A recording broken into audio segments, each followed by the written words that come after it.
Meeting is now called to order.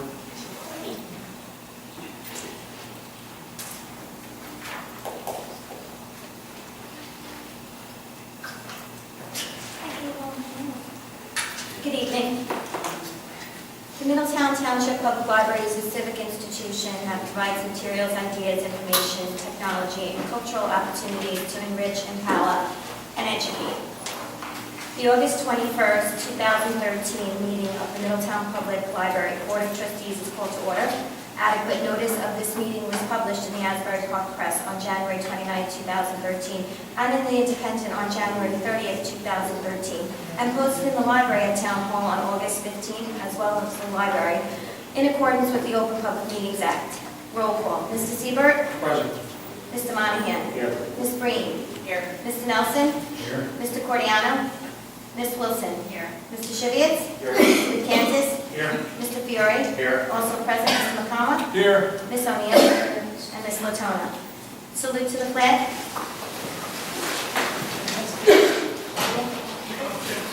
I pledge allegiance to the flag of the United States of America and to the republic for which it stands, one nation, under God, indivisible, with liberty and justice for all.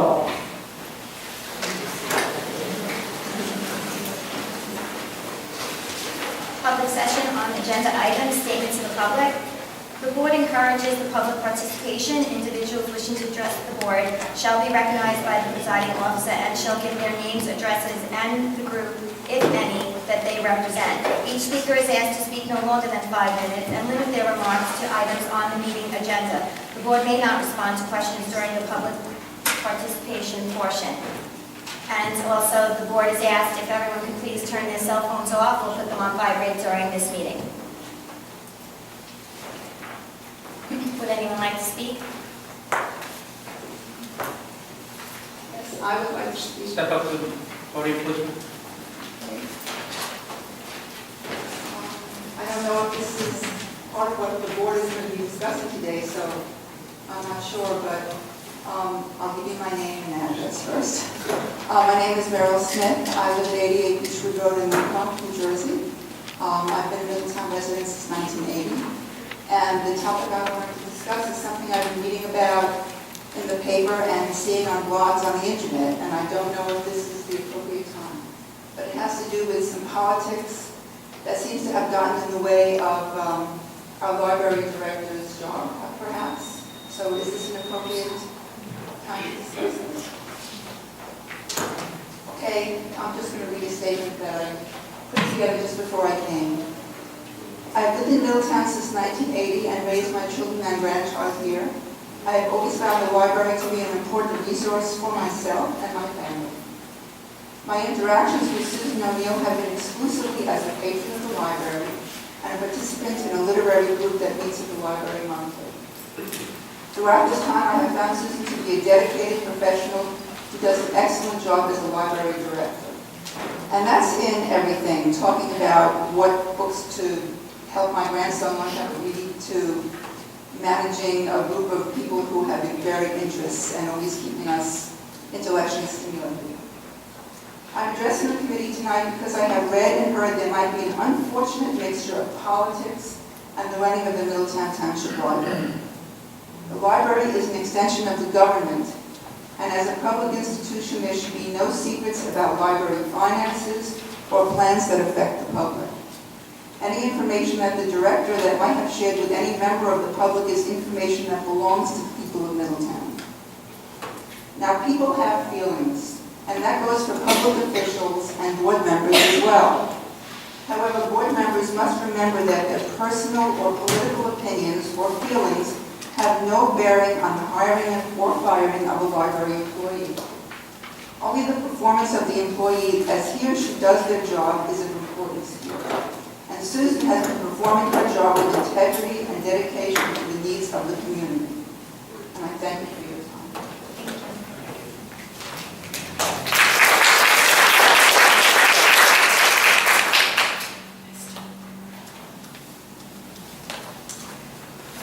Hi, I'm Joanne Strana. I'm a Atlantic Highlands resident, but I am a Middletown Township Public Library patron and an employee employee of this library for over 30 years, retiring as assistant director to Susan and head of reference services in 2010.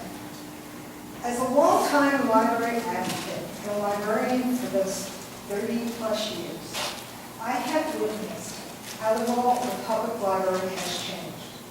Now, we are no longer just a purveyor of physical books, but have morphed into a vital part of the community.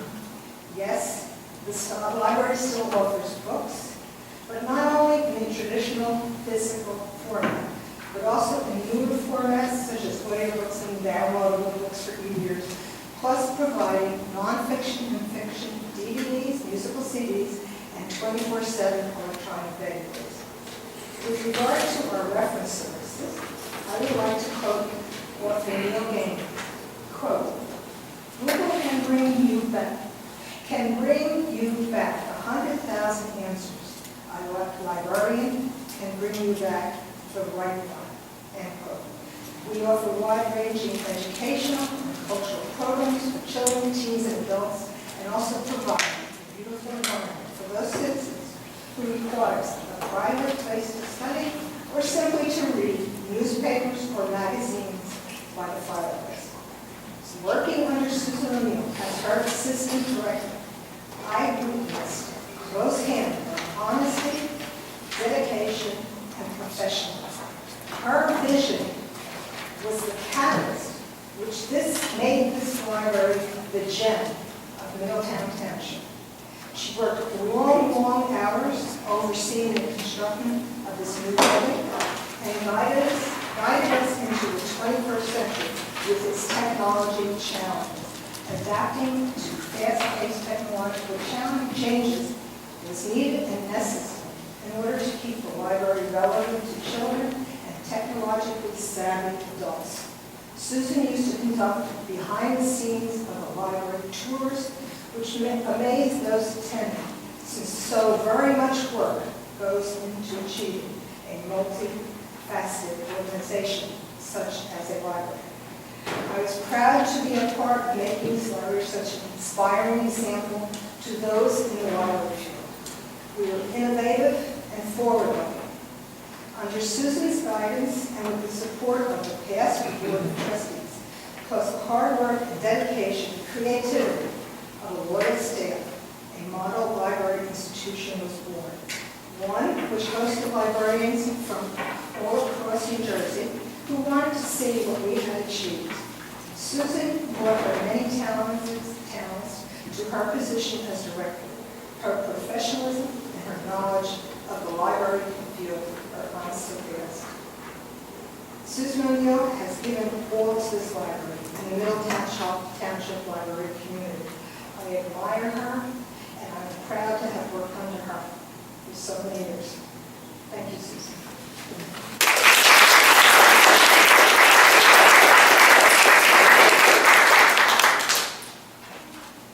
Anyone else like to speak? Going once? Actually, Rob, I'm not a member of the public, so I would like to say something. Unfortunately, I missed the last meeting, so a lot of what's here in front of me that I just see tonight comes as a surprise. I didn't hear any of this from any of the board members during the month before this meeting. And so I'm a little disturbed at what I see going on here. And I must say that I too, I'm not only the oldest person sitting on this board, but I've been here the longest for just about 10 years. And so I have knowledge of this board and what this library has done that no other board members have. I was here at the beginning and I saw all that went into putting this library together. And so I say again, I am disturbed at this pattern I see developing here.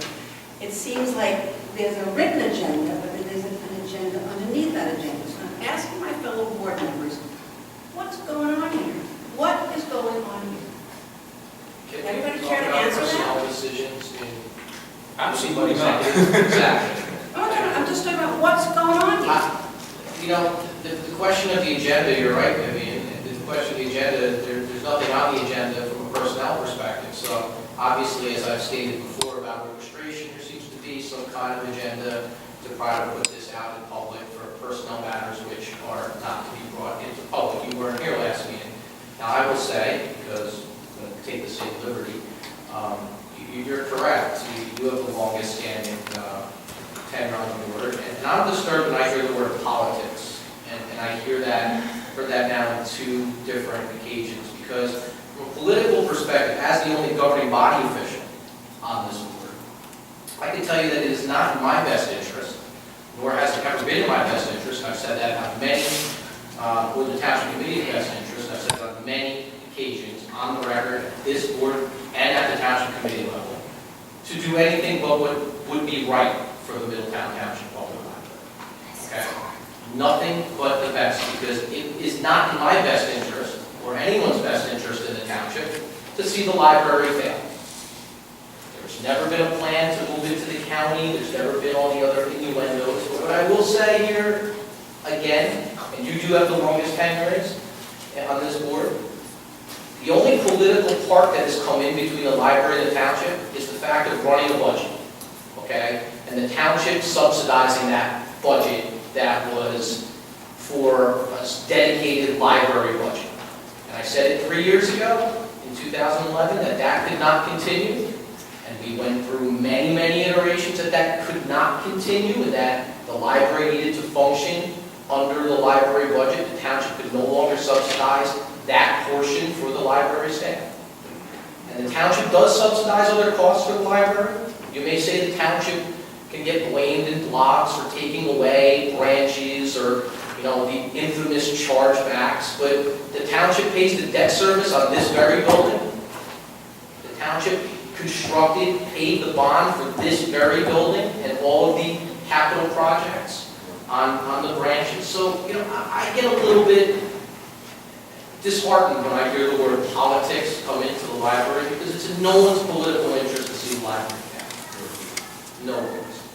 I would certainly agree with that, Tony, but when the library has a budget, Mr. Cordiano made a statement one night. He said, it's the same old story, the library going over its budget. As far as I know, the library has never gone over its budget. $250,000 a year, where you been for this? You have. It wasn't me, it wasn't brought to your attention, but you have. $250,000 budget. Over our Over budget. budget, every year. How did you not know You're talking that? about the chargebacks? The charge for the employee benefits, the pensions, the other cost of running your employees through dedicated library tax was going on But the was that township brought, government's was that books. brought to the board's attention? Yes, it was, several times. We've been through these charges a million times. We have not been over budget. We have. You've been using Your so budget is much. $250,000 deficit, okay? That's a fact. Not over budget. I believe Mr. Seaver called order. Orders. Well, thank you for the opportunity to speak, but I do feel that there are forces under the surface that are evil and nefarious. Even. Thank you for your comments, Ms. Excuse me, can I say something again? Public comment is closed, is it not, Mr. Seaver? I asked for public comment, and no one else stood up and raised their hand. So No, you did not. Yes, you did. Yes, I did. No, you did not. Ms. When- Green cut in. Mr. Seaver, Okay. is she? I have to say, we were totally out of control, we're 10 minutes into the meeting. I believe he asked if anybody else wanted to speak, and when nobody did, Ms. Green said she would like to speak, and we've done that in the past, when nobody else from the public wants to speak. Typically, we will allow them. Well, did anyone have a chance to respond? Excuse us? Let me just finish. Thank you. There is another opportunity to speak before closed executive session, where you can speak on non-agenda items, which the previous two speakers arguably could have been in there too. The only thing I would also say to board members is, please, when you're making comments, address them to the chair, if possible, because what we don't necessarily want to have is arguments back and forth. And the other thing is, please, one at a time.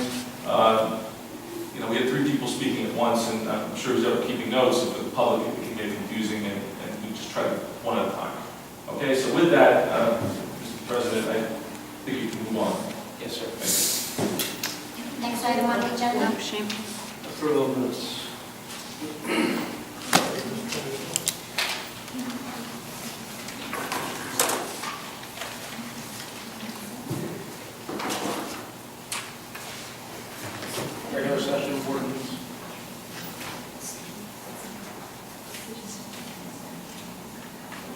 comments, questions? I have a couple comments. Under public comment from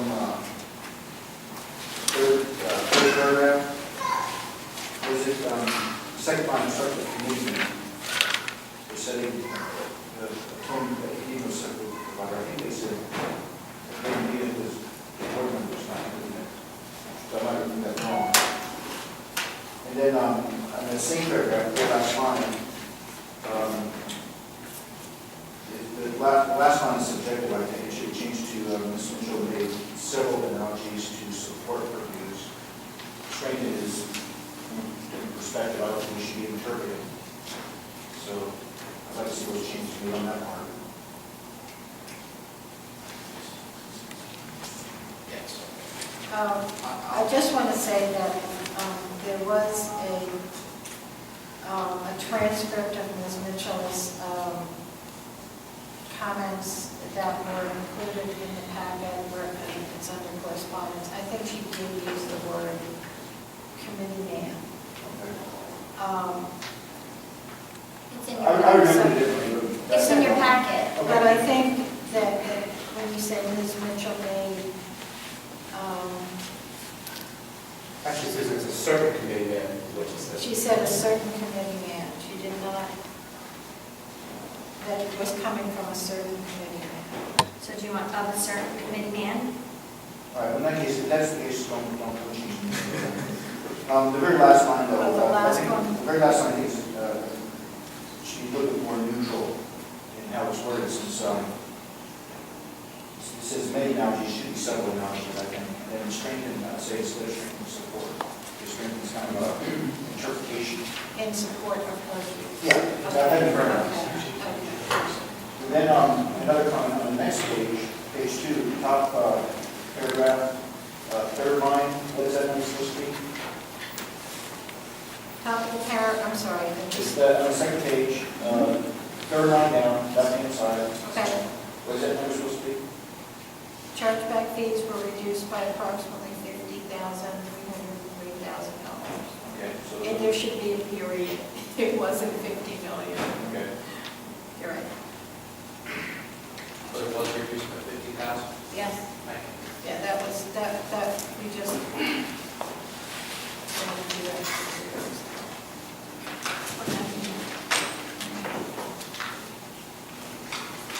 Any other changes?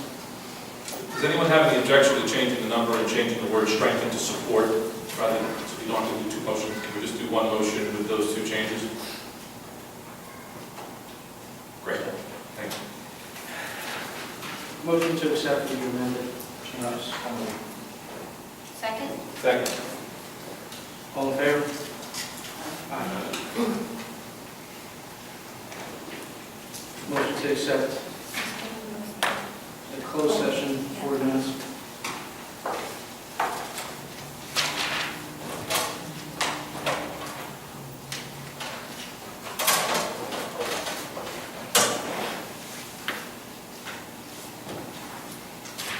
Any comments, changes?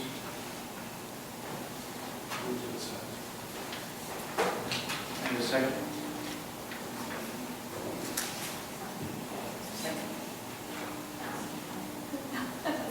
I thought it has to.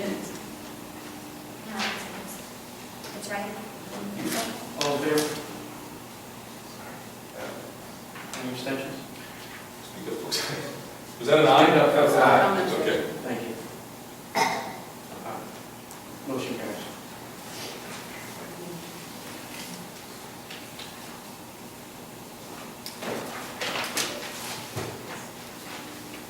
Financial reports. Dr. Lewis.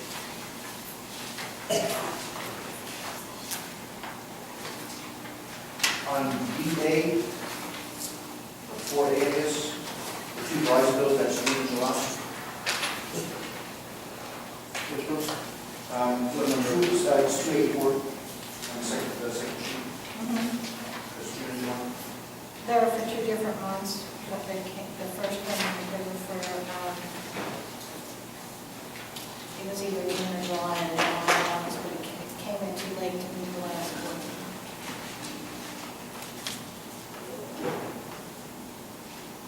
same is true of IN 270, the Spectre total for phone service, it reflects 2 months. Any other comments?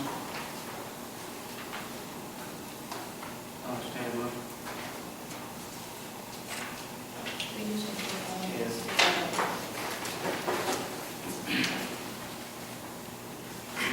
Overview of checks.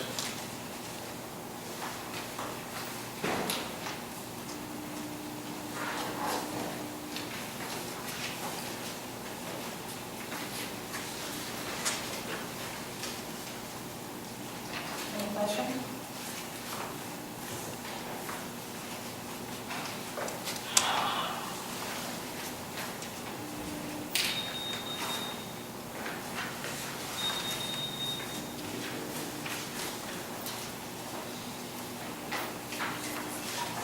Any questions, comments?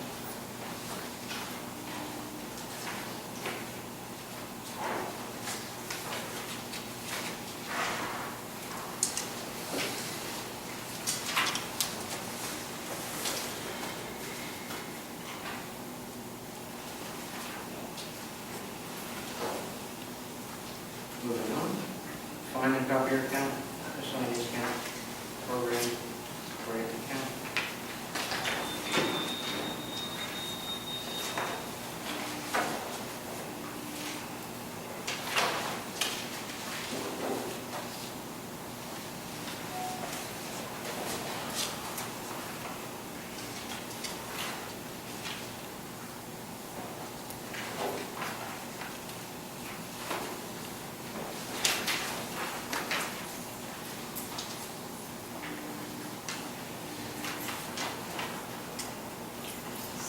Any questions, any comments?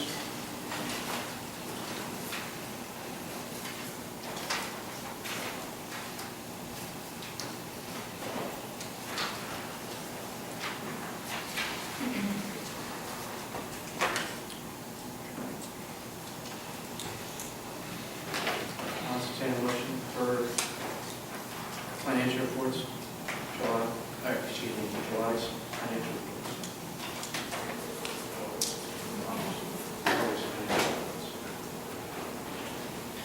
Motion accepted. Second. Roll call. Mr. Seaver? Yes. Mr. Nelson? Yes. Mr. Kansas? President, yes. Mr. Fury? Yes. Mr. Shibby? Yes. Mr. Milligan? Yes. Ms. Wilson? Yes. Ms. Green? Yes. Motion carries. Correspondence? Well, we have also included the financial report and the statement of financial assets. I think they were just reviewing what goes to plan. We'll do that also. Mr. Shivers, did your motion include the budget report and the statement of assets? Yes. Oh, we did. So I missed that.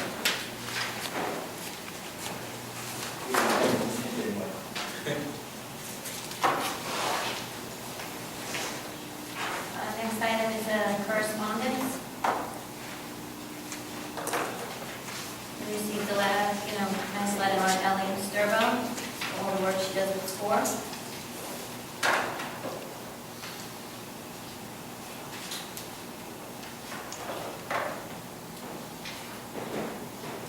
Another one for Jen Salt. We included the correspondence from Ms. Almeida that she sent me an email requesting her transcribing Ms. Mitchell's comments from the last board meeting. I included those in correspondence because they can't be included in the minutes.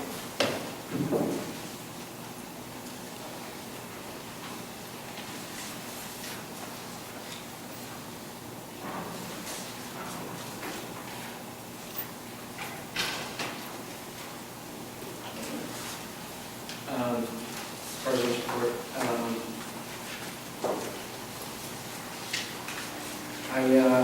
While I was here one Monday, I had the opportunity to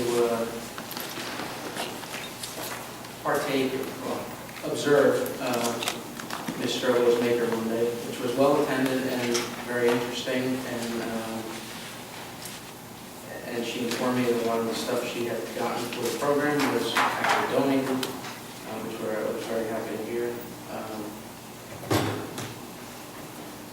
So I would recommend, if you're in the area and you have time, stop by. Take a look around, see what's going on. It's certainly eye-opening and very happy to see how many people are here and how many people are enjoying this wonderful place.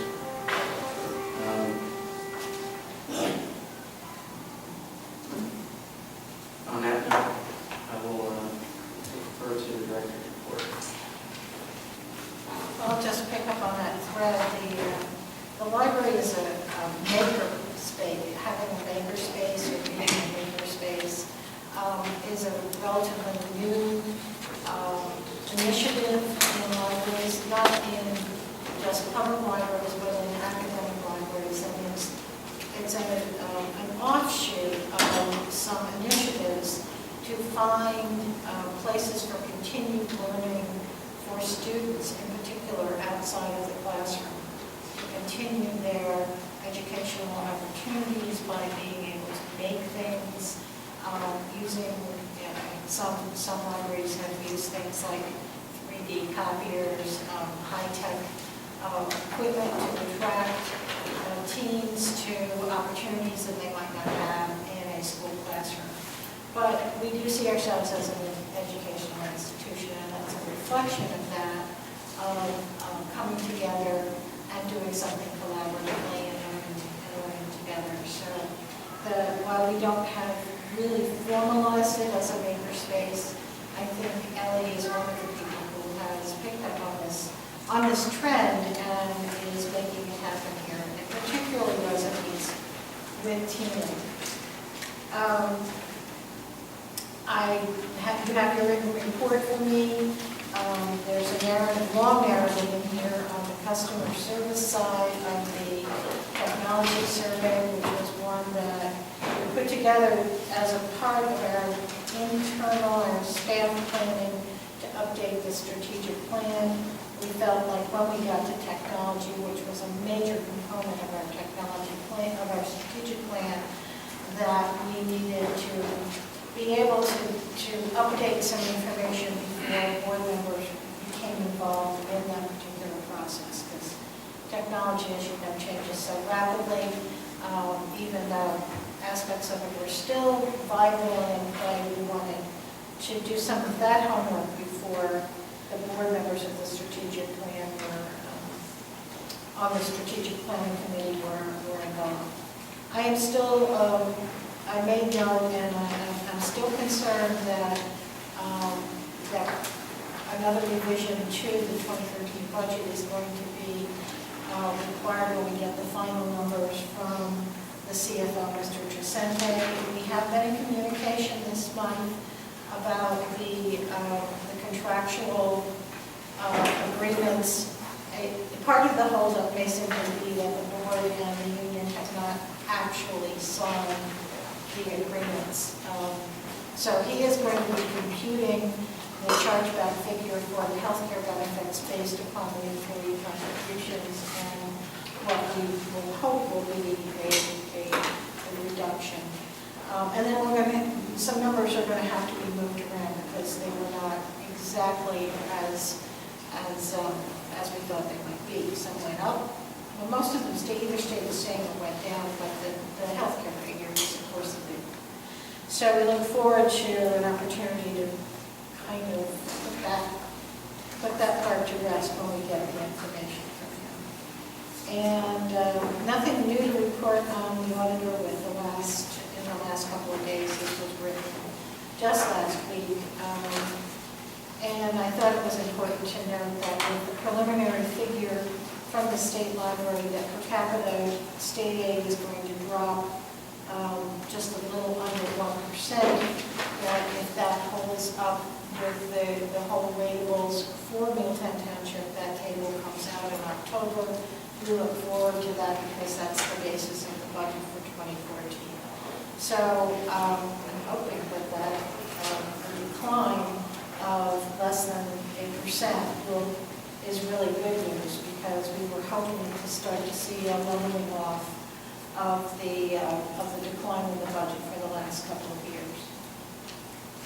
So I'm willing to answer any questions from the members of the board about the report. Yeah, I got a question, just on borrower services portion, there's a lot of money. It ties into all the data, I guess you have, we have fiction, non-fiction studies, how much we check out. Is there any sort of data being collected on the topics? Not that each individual is checking out, but how many times a biography is checked out, how many times... Not collected on a regular basis. We can run reports for selectors for their particular fields, and we can give them that data so that they can improve their selection of materials. We have about 10 librarians on staff who select in specific fields. Is that data is available? That information is available from our database, but we use it internally if you're looking to see some reports, cumulative reports for the year on some of the various topics. I think we could come up with something. Some of your already knew what I was just curious about. Right. Well, I mean, this report is a little bit of a hybrid. We do report fiction and nonfiction, and what percentage of nonfiction is biography, or what percentage biography is of all books or of all materials. There's lots of ways that this could be tabled and put together to make some kind of an interesting report. As libraries moved into more collections of audiovisual materials, we felt it incumbent to look at how these different genres were being introduced and whether they were effective. So in the audiovisual area, we do keep more statistics on the formats, whether it's an audio book or audio music or electronic and ebook downloads, and by adult and children. So we can do a little more analysis of the book circulation. Biography is a very popular area. We do know that from time to time that when we run studies like this, cooking is extremely strong. Any cooking book, for example, has a long life here in the library, multiple uses. Cookies are extremely popular. Cupcakes are popular now. So the selectors do use this information to know whether they need to add more copies, either to more copies of a particular title or to add some breadth to the collection. So I'll pass that on to Mr. Kushner, who does most of those reports, and we'll try to come up with something. To follow up on Mr. Sewich's question on borrower services, can you give me an estimation of how many unique users we have at the library? When I define unique users, I don't define it as the number of library cards outstanding, but unique users being any patron who's borrowed at least one item in the last year. So you can have somebody borrow 1,000 items, it's one unique user, and somebody borrow one item, being another unique user. Do we have any data? Mr. Seibert asked that question. I don't think we've ever gotten an answer. A member of the library staff, and so a report was recently run by that head of borrower services, and we have about 47,000 users, and we try to keep them on in our records for no more than 3 years before we try to scan them back. So far this year, we've had, I believe it's somewhere in the neighborhood of 21 or 22,000 users who have borrowed this year. Do we have a breakdown in terms of demographics as to are they borrowing children's books, adult books? That would not be easy to, we can give cumulative data on and that shows up in that report on the main library borrowing, whether it's children's or adults. Fiction or nonfiction? The fiction or nonfiction is another cut at that data that we don't have in fiction. But if you look at the statistical report, which is, I think, maybe the second or third one at the end of my report, where it says main library year-to-date, we have adult fiction, adult nonfiction, juvenile fiction, nonfiction, teen books, periodicals, and then all different types of media formats. So our children's, the percentage of adult to children's materials being circulated is 47, almost 48% children's, and 55% adult. That has crept a little higher. It had been more in the neighborhood of 38, 39% children until this year. And question on personnel. I just want to know if the library, you spoke about insurance and charges, but if the library board is aware of any employees that might be part-time, work more than 30 hours or more. Very Because they're We have been aware of the Obamacare laws for some time, and our part-time employees are scheduled at 17.5 hours a week. We have one person who's filling in for someone who's on leave, and that will not take her over that average of 30 a week. So we don't need to make any adjustments. Susan, in terms of that user's question, is there any way we can easily compare the users from a month-to-month basis to gauge the impact of the closing of the branches? See how many users we had collectively this month and how many users we had collectively in August of 2012, just to compare to see the impact on the users by closing the branches. I think we can get that. The volume you do Right. see, but has a number of users, my guess is that there would be a decline.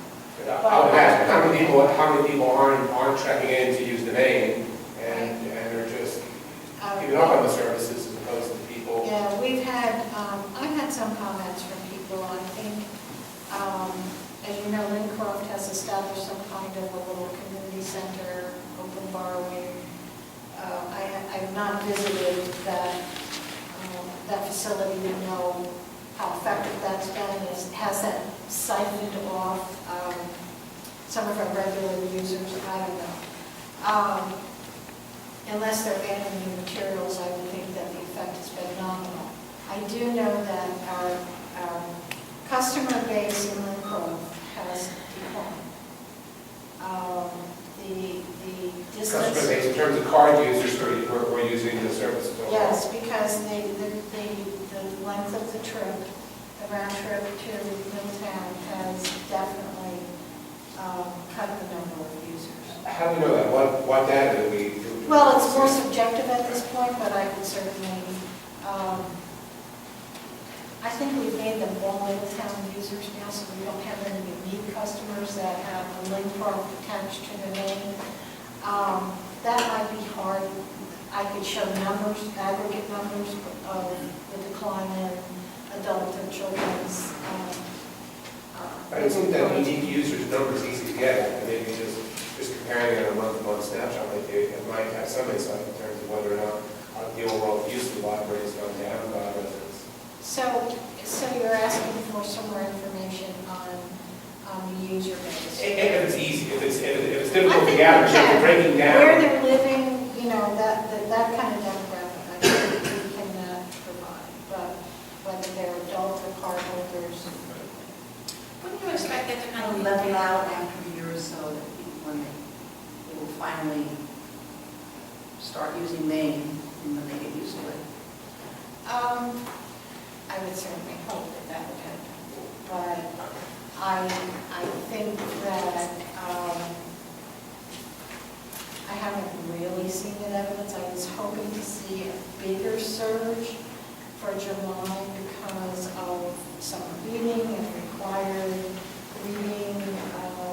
from the schools as well as our home summer reading programs. And Lincroft was always a really big participant in summer reading programs. And I think that might be where the drop-off is. I'm also told by children's department people that their perception is that there are, with the economic situation, that many of the families are two-income families now, that there have been more people who have gone to two earners in the household, and the time to visit the library has been reduced. Wasn't it documented that 6%, when you made the decision to close the branch, only 6% of the circulation is coming from Lincroft? So why now is it taking a larger number? Is that not a good number that the board was given at the time of close? Yeah, Now I'm hearing that it's... Yeah, it was 6%. So now I'm hearing that it's having a major impact, that people aren't going to the library anymore. It was 6% circulation. It wasn't necessarily 6% of users. Circulation. Right. I asked the unique user question, Mr. Monahan asked the unique user question, was about circulation, who's taking something out, that's a unique user. Right, but I guess the circulation, Lincroft was 6% of the circulation, but now Middletown unique users have gone up to Maine. Then it's safe to assume the people who don't live in Lincroft are now going to Maine. Is there any way we can use that data to see the impact of these other They're things? not going to Maine, where they go. So the question is, my question is, can somebody call the county library in Shrewsbury and see if they've got an increase in Lincroft? Exactly. It's not a hard number to figure out. Well, they have to pay to join that library, so they should be able to track. Well, you can either pay there or drive here, so if you're not willing to drive across town, and because They the may schools pay to are, go there. they pay to go there. I'm saying they should be able to track it then if they have. Right. If you, If you do have a specific question about numbers, you know, somebody will forward it to the appropriate person. I just thought that you might shed some additional insight, we could see whether or not the unique users had gone up from last year in May after closing, particularly after the closing of the branches. I'm just interested in the impact. a somewhat humorous aside, I saw a TV program the other day at Dolly Parton, and she's usually known for a B word. In this case, it's books. Dolly Parton has given a book to every newborn in a certain part of, I guess she's from Tennessee. Every newborn gets a book, and she has given out books. I think she continues for 12 years. Each child gets a book every year, and she's given out hundreds of thousands of books. And they did a little vignette of the good that this has done, because for most children, before they even get their iPad, they usually get books. So it was just very heartwarming. On another note, as you, Ms. O'Neill noted in her director's report, the e-books were up 50% this year. Right. So, and again, you can't necessarily, with just that number, you can't necessarily pinpoint who's using them, and what areas of town are using more or less. I will say that over the years, one of the big discussions we always had at library meetings is the changing of the library. Because books are not what they used to be. And one thing I would always commend Susan for was the fact that she was ahead of the trends and knew what the next thing coming down the line was for libraries. And I know we always complain that Middletown doesn't have a town center, and I think in many cases, the library has fulfilled that role. And has become a place not just for books, but also for all these other electronic things, and serves the public very well.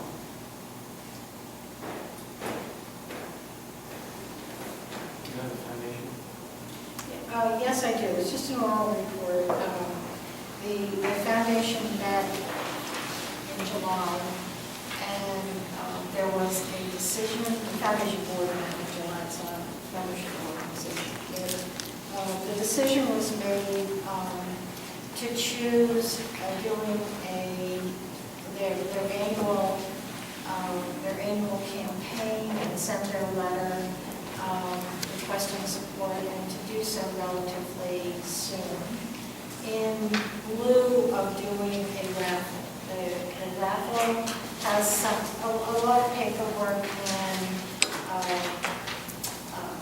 extra work associated with it, and so they decided to focus on the letter and to focus the distribution of the letter on people who have given in the past and have been repeat donors, and that we missed because, out of respect for the fact that Superstorm Sandy took place in the fall of last year, when they wanted to send a letter out, they thought it was inappropriate to send a fundraising letter at that time.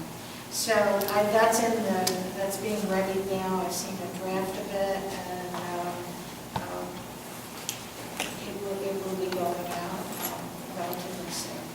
The foundation has also, its coffers are, I won't say they're nearly dry, but they're drying up.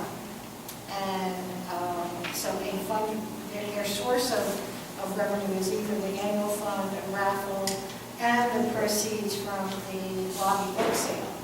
And those proceeds usually give them maybe $9,000 to $10,000 a year. That's running a little on the lower side as well. So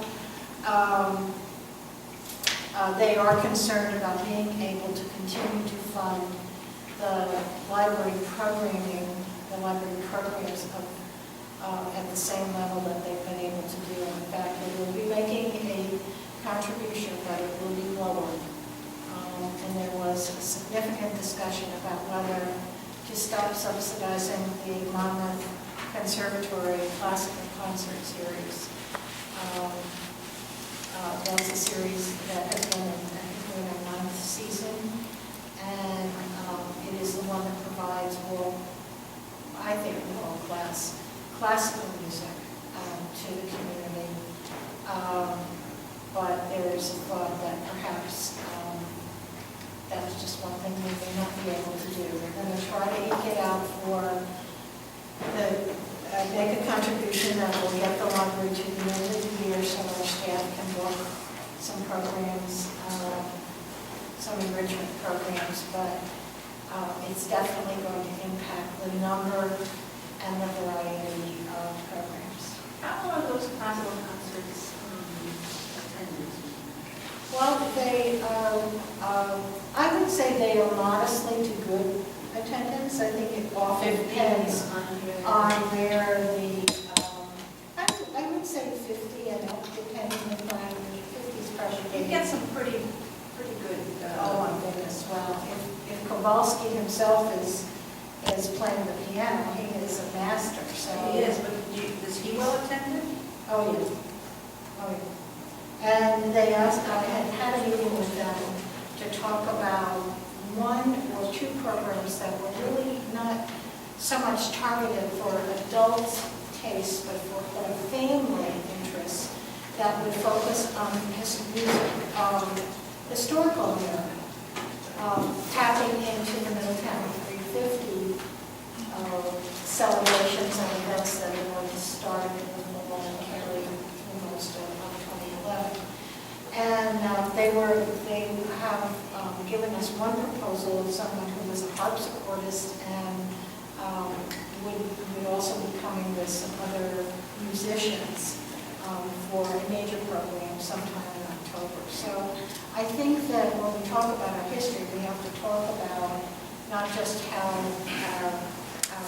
our township was formed, but there were cultural things that were going on that shaped this community, and people danced and sang, and music was a big part of pre-colonial and colonial life. So I'm hoping we're going to be able to at least afford one of those concerts. Can something like this also serve as like a fundraising event, or is it usually a cost? That would be up to the foundation board in order to do that, but their premise has been to try to subsidize programs so that there would be no cost to attendees.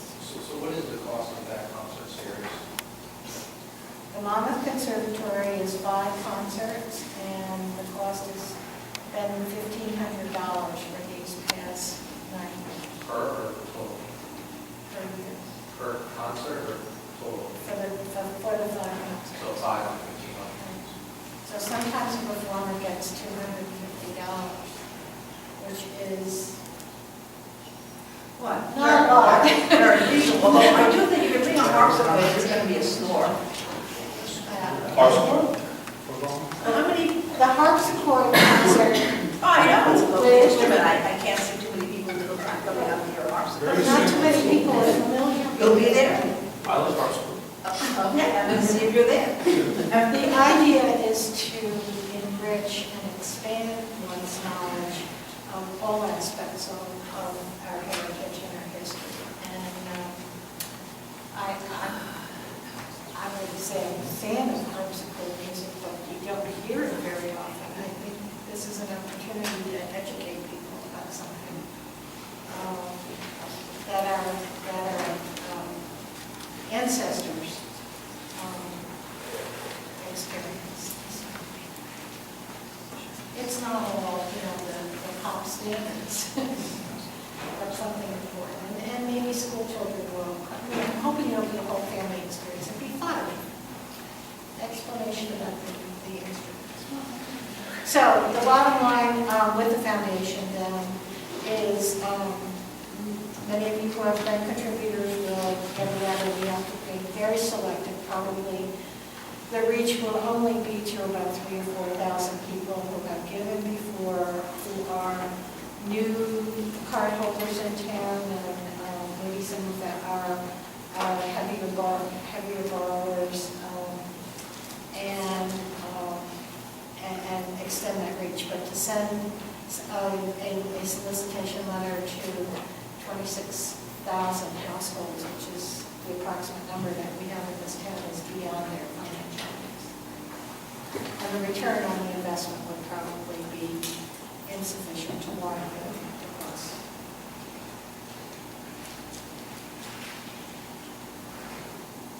That's a foundation. Thank you. New business. The approval of the contract with CWA 1032.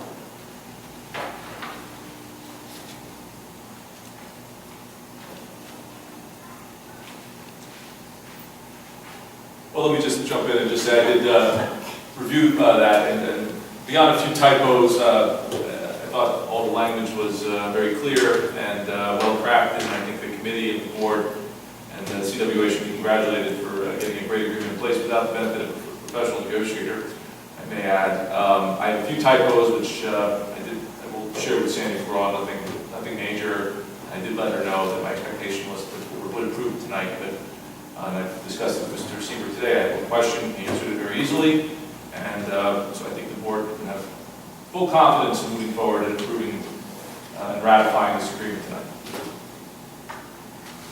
I would like to thank Mr. McGraw and the two shop stewards for their cordial demeanor in negotiations and the briefness of our meetings.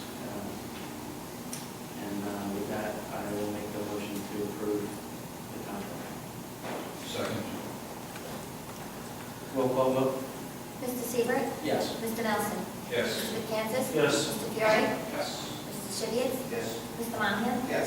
Ms. Wilson? Ms. Green? Yes. Motion passes. Thank you very much.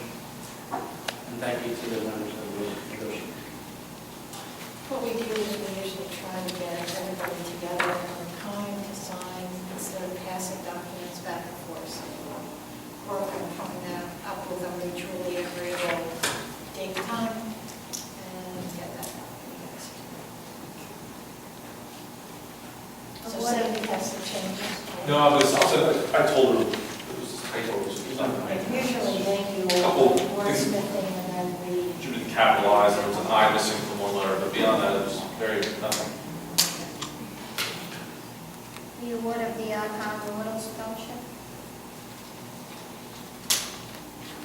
Well, the committee met, And we have two very outstanding applicants, and we approved both for the minimum 500 each. I will second the motion of Ms. Brady. Roll call vote? Mr. Seibert? Yes. Mr. Nelson? Yes. Mr. DeKalb? Yes. Mr. Fiore? Yes. Mr. Shivia? Yes. Mr. Monahan? Yes. Ms. Wilson? Yes. Ms. Green? Yes. We have an additional resolution that was given to us. So we can pass that out to you guys.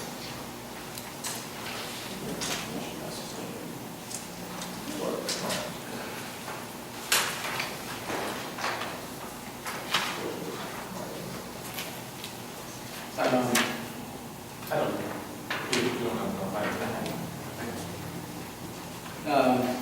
Prior to 2010, the township was the appointing authority for the Civil Service Commission. That changed briefly due to certain circumstances. But in my opinion, it is best to have the township who has intimate knowledge of the procedures and protocols of the Civil Service Commission to be reassigned the planning authority. Let me just step in and I apologize for the lateness of the resolution, but I did have some conversations with Mr. Mercantante, and so I had some things I had to change. Mr. Seibert asked that we consider this matter. Basically, what this does is I think, voice the responsibility for ensuring that the Civil Service Commission regulations and policies are adhered to onto the township, squarely onto the shoulders of the township administrator. I think that in this case it's Mr. Mercantante along with Mr. Van Nest. But regulations are complicated. There have been, without getting into personnel matters or into anything else, there have certainly been challenges and some issues brought up about certain things in the past in terms of promotions and creation of positions. Fortunately, our administration's done, I think, a great job working with Mr. Mercantante and Ms. Van Nest and doing everything according to the book. No question about that. But going forward, given the fact that you're required to have one person, one position, serve as your acting authority and as your legal representative to the commission, it might make some sense, and it might make more sense as a formality to have the township administrator who did it in 2010 going back and does it for every other element of the township. And this is a little different because you're a free board. Let me just say this. If there's a concern that this could in any way undermine the independence and authority of this board, if that were ever to occur, you can revoke it and bring it back and assign it to, again, back to the library director if it turns into something that isn't working for the library board.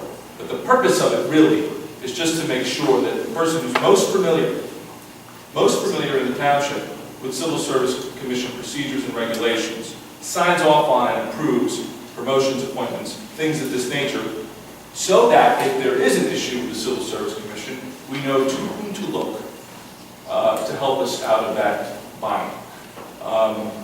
Again, I apologize for the lateness of the resolution. It was something that Mr. Seibert charged me to look at. I did have conversations with Mr. Mercantante fairly late, and I put it together. Feel free to discuss.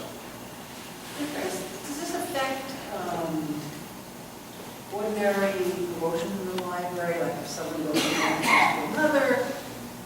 I don't think it would affect, the library is still based on the recommendations of the director, is still going to appoint, is still going to have promotions, etc. All you're doing is, a final step is sending it over to the township administrator to sign off on to make sure you're complying with civil service guidelines. That's what Which I always understand. has to be done anyway, Well, they may be doing it anyway.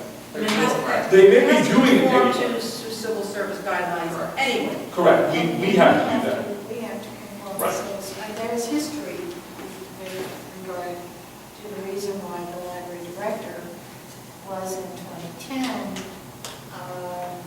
why there was a resolution from the library director to leave the remaining authority. And I guess Mr. Siebert spoke directly with the township administrator regarding this and was not aware of it until 2 minutes ago. And that history, which I think you deserve to know because you were serving in that time, was that we had some issues with Mr. Mercantante holding that paperwork because he disapproved of the action that was being taken by the board. And the Board of Trustees felt that it had its autonomy to hire individuals. And there had been some meetings, face-to-face meetings, discussing some holdups in approvals. And in discussions with the civil service people, it was determined that it was appropriate for the board to establish its own authority. And so it was done in 2010.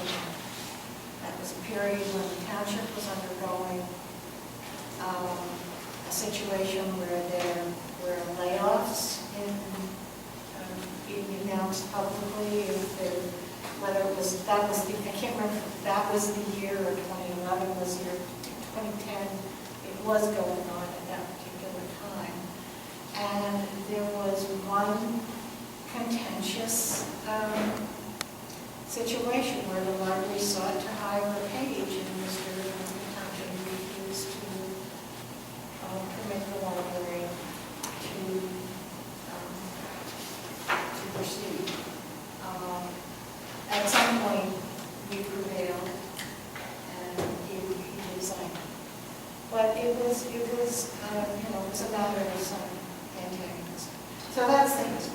There's further history, which I can't talk about employees, we talk about civil service because I can't do it on a rights notice, but there's other instances since that 2010 rule, Mr. Siebert makes complete sense in civil service, looking to civil service experts like the township administrator and assistant administrator, where I believe there was an employee appointed provisionally here that was not in the top 3, which under civil service you need to be in the top 3, and could not be appointed permanently in a role. My understanding as director was told of that potential more than a year ago before the employee was provisionally appointed because the township thought, and I guess they were asked about it, that there could be a real danger if that person did not make the grade, which he didn't. And now, I think that person may be even further down on this, and those are the type of situations you don't want to get in. Mr. Brewer, what are the consequences of not abiding by the statute? There's huge consequences. I mean, there's grievanceable consequences, there's civil service legal consequences, there's many consequences. And I think the township administrator, and of course, the next question is going to be, well, the township in charge of service, the answer is no.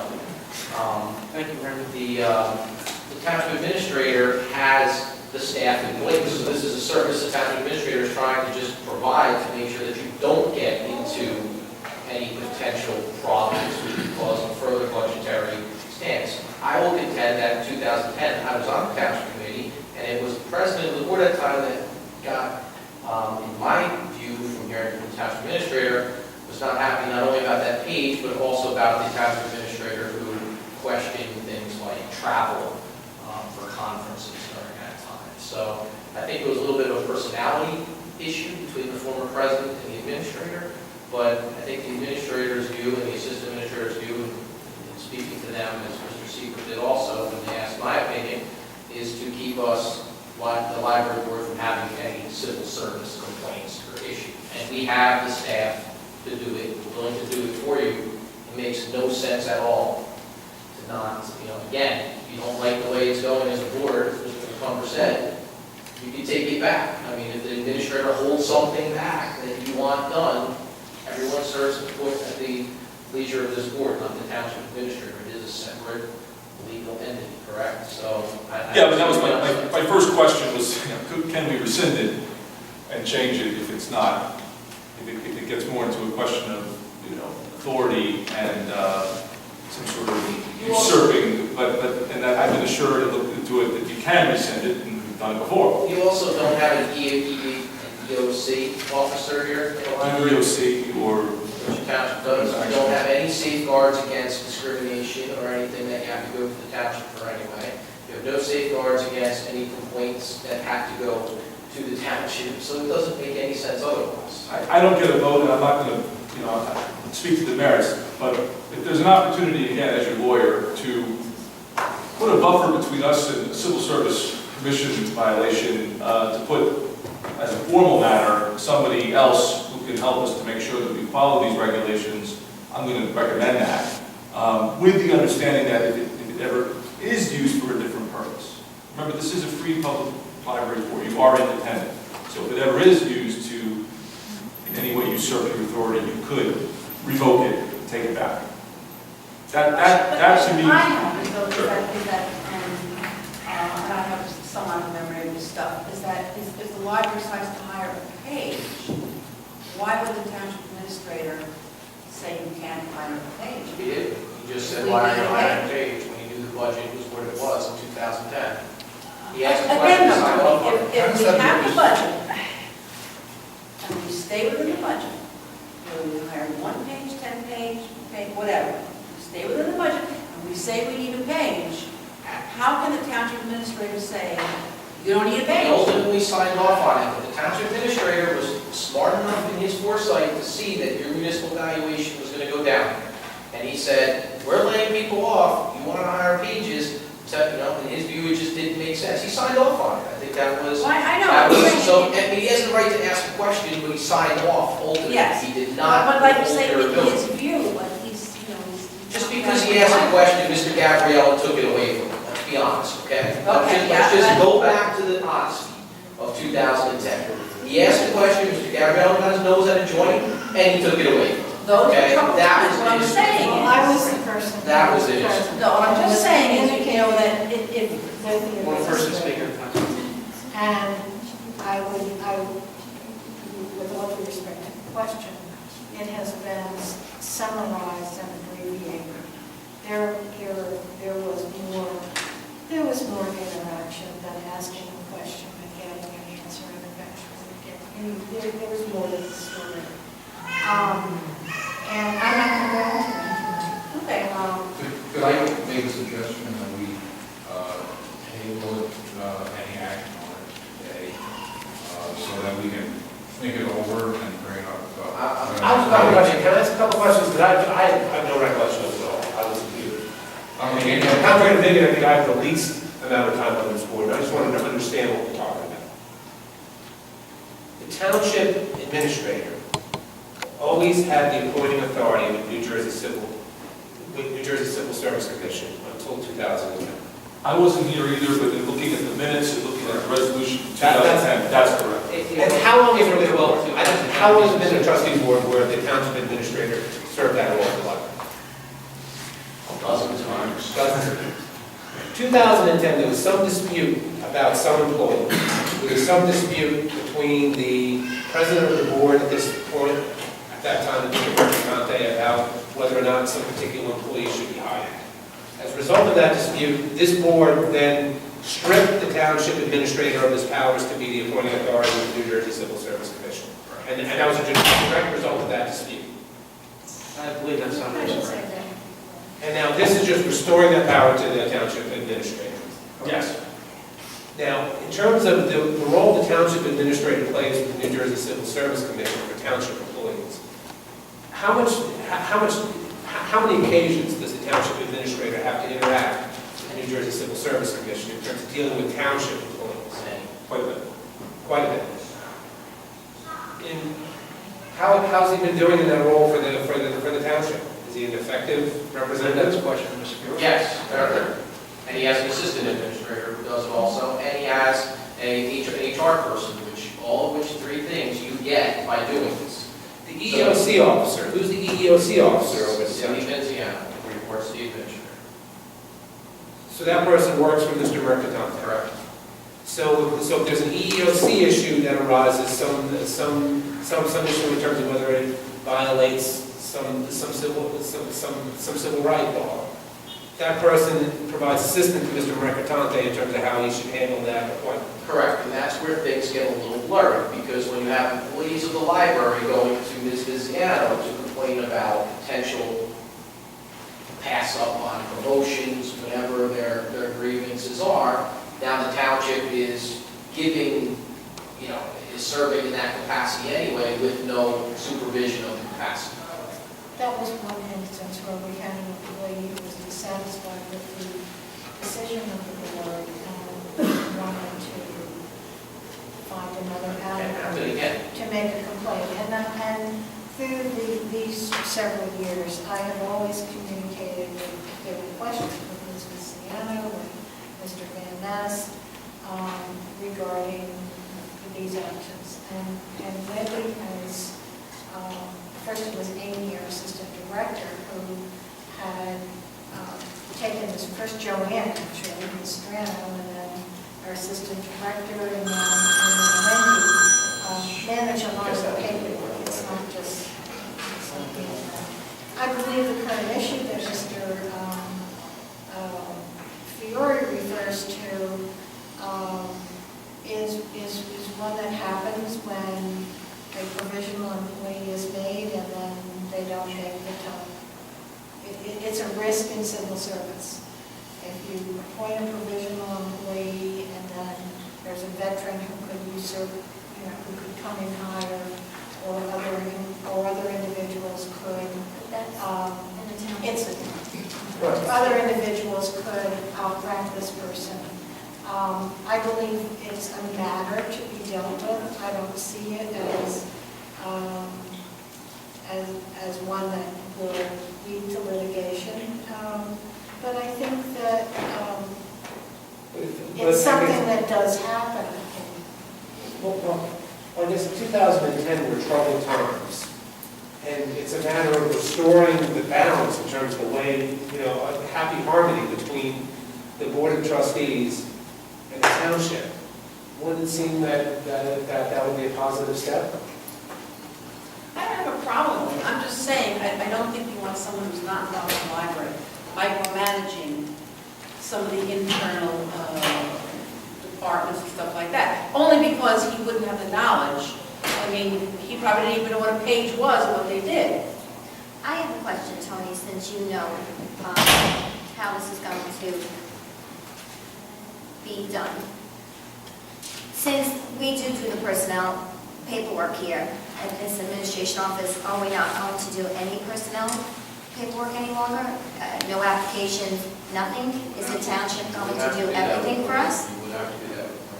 I guess my response would be what No, what did we I do in need to know that 2010? because Well, that affects my responsibilities What here happened? at the library, which you're saying I would have to be right, Because that would be. With all due respect, it Yes. has nothing to do with you in But- terms of, in terms of appointing authority. You still do. So I still do everything and then just send it over and they sign off on it? Is that what you're saying? No, appointing authority would be put to the administrator. So I don't know what your job functions are, Wendy, outside of secretary of the board. I think No, then I'm some- not sure, because it just changed. So I No, don't it know. didn't change, it was Listen, added. we can talk, this isn't, 60% this was isn't. added. So what I need to Wendy, know, This isn't. you're not even letting this me isn't- finish. well, because you're not a board member, and you shouldn't be, you're the Okay. secretary of the board. Right. So you shouldn't be asking questions of personnel in this fashion. If it is. No, it's not. Okay, This so then isn't- you know what? Then we'll do it in executive Okay. session, because then I Mr. do want to Speaker, I know. make a motion to approve. I have original motion. You don't have a second. Is that a motion? I have a second. Yeah, and you know, I Hold on, just- let me just stop, everybody, just wait, just stop, folks. First of all, you said you think you should table it, I don't know if you said you moved to table it, number one. There was no seconds, there was no motion on the table, we're not discussing it for another 20 minutes, that's number one. Number two, in terms of this technical, these items, I would think, this was not that long ago, Susan, right, that we had a township administrator as the appointing authority. So I think whatever the process was then, we would probably revert to that. Maybe you could help Wendy, because I don't know the answer to the micro.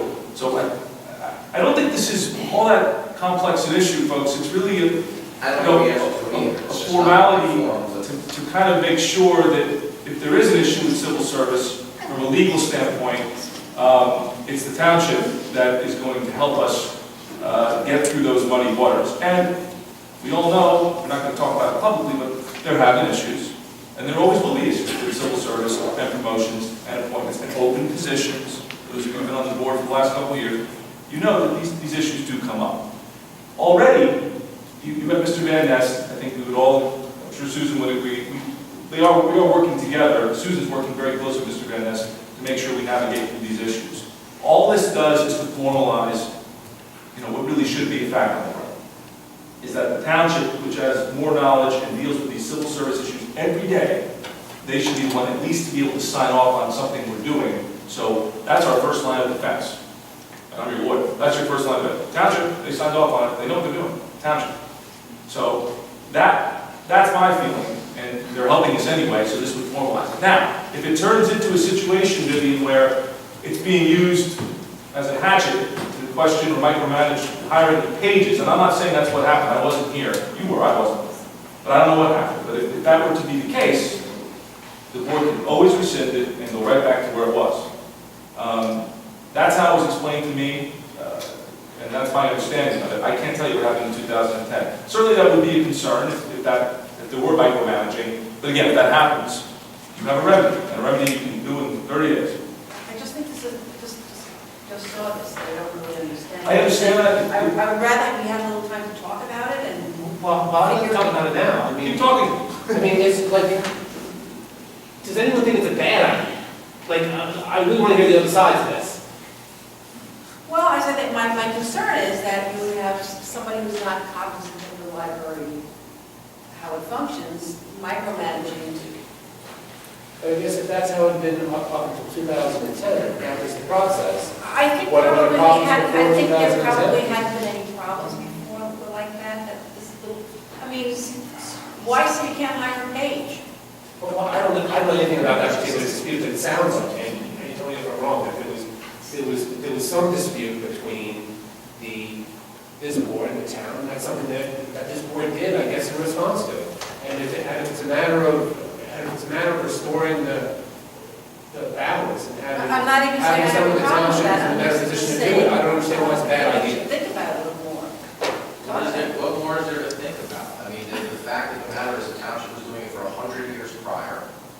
Unless someone can present a downside, and I don't think it's going to, I'm pretty confident it's not going to affect the day-to-day operation here with Ms. Latona and anybody else that's doing anything that's just going to work in conjunction. All you're having is the administrator having to sign off on the civil service guidelines. I really want to hear the downside, I really want to hear the other view of it. I think the only downside that's been identified is a possible undermining of the authority, the independence and authority of this board, but that can be easily remedied. Now, You know, beyond being civil. I don't think it's so easily remedied because you have to garner votes because of vote on it. You could have great dissension Well, on the the board board- about the board- that, you know? The majority of the board is the will of the board. So, Right, so it's not so easily resolved. well, I mean, if the majority of the board feels that their power and their authority is being usurped, they can restore that back to where it is now. If the majority doesn't feel that, then, I mean, that's democracy. All right, so Well, quite honestly, it was presented to us 5 minutes ago. No, that's- I just feel it appropriate that we have a little bit more time to think about it. Mr. McCann, do you have any comment? I think it's black and white. I think it's the way it was. It was a little problem one time. Let's go back and pick up where we left off. It's not a big deal. Mr. Sheehan, No, do you no, have any no, comment? no. I just have just a question, just to try to visualize what this will look like when it changes. You're looking at nothing more than a signature during the hiring process? Make sure that. Is that it? Just a sign off? Sure. Pretty much, it's just a signature to hire. All right. But is So it a is rubber there stamp or an is it? interview of any I sort? think that's a positive, during civil service. Hold on. One person at a time. Sorry, is there any greater engagement other than the sign off? Is it involved in the interview or? No. No. We hire the person, we send it over there. Correct. He looks at it, confirms that it complies with the New Jersey Civil Service laws, and sends it to the Correct. And then when Compliance officer. compliance officer. Ms. Wilson, That's do you what it have is. some? I'm just concerned that the person who knows the personnel and the qualities of the workers that they have under, whether it's the director or assistant director, is making a recommendation of knowing what's best for the library and then it being shut down or not. I'm not. It can't be shut down. Well, It's if the she- recommendation. Let her finish. The recommendation can only be, the recommendation comes from the library.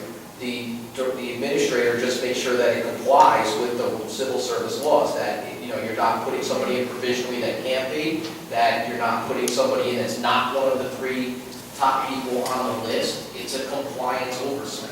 That I understand.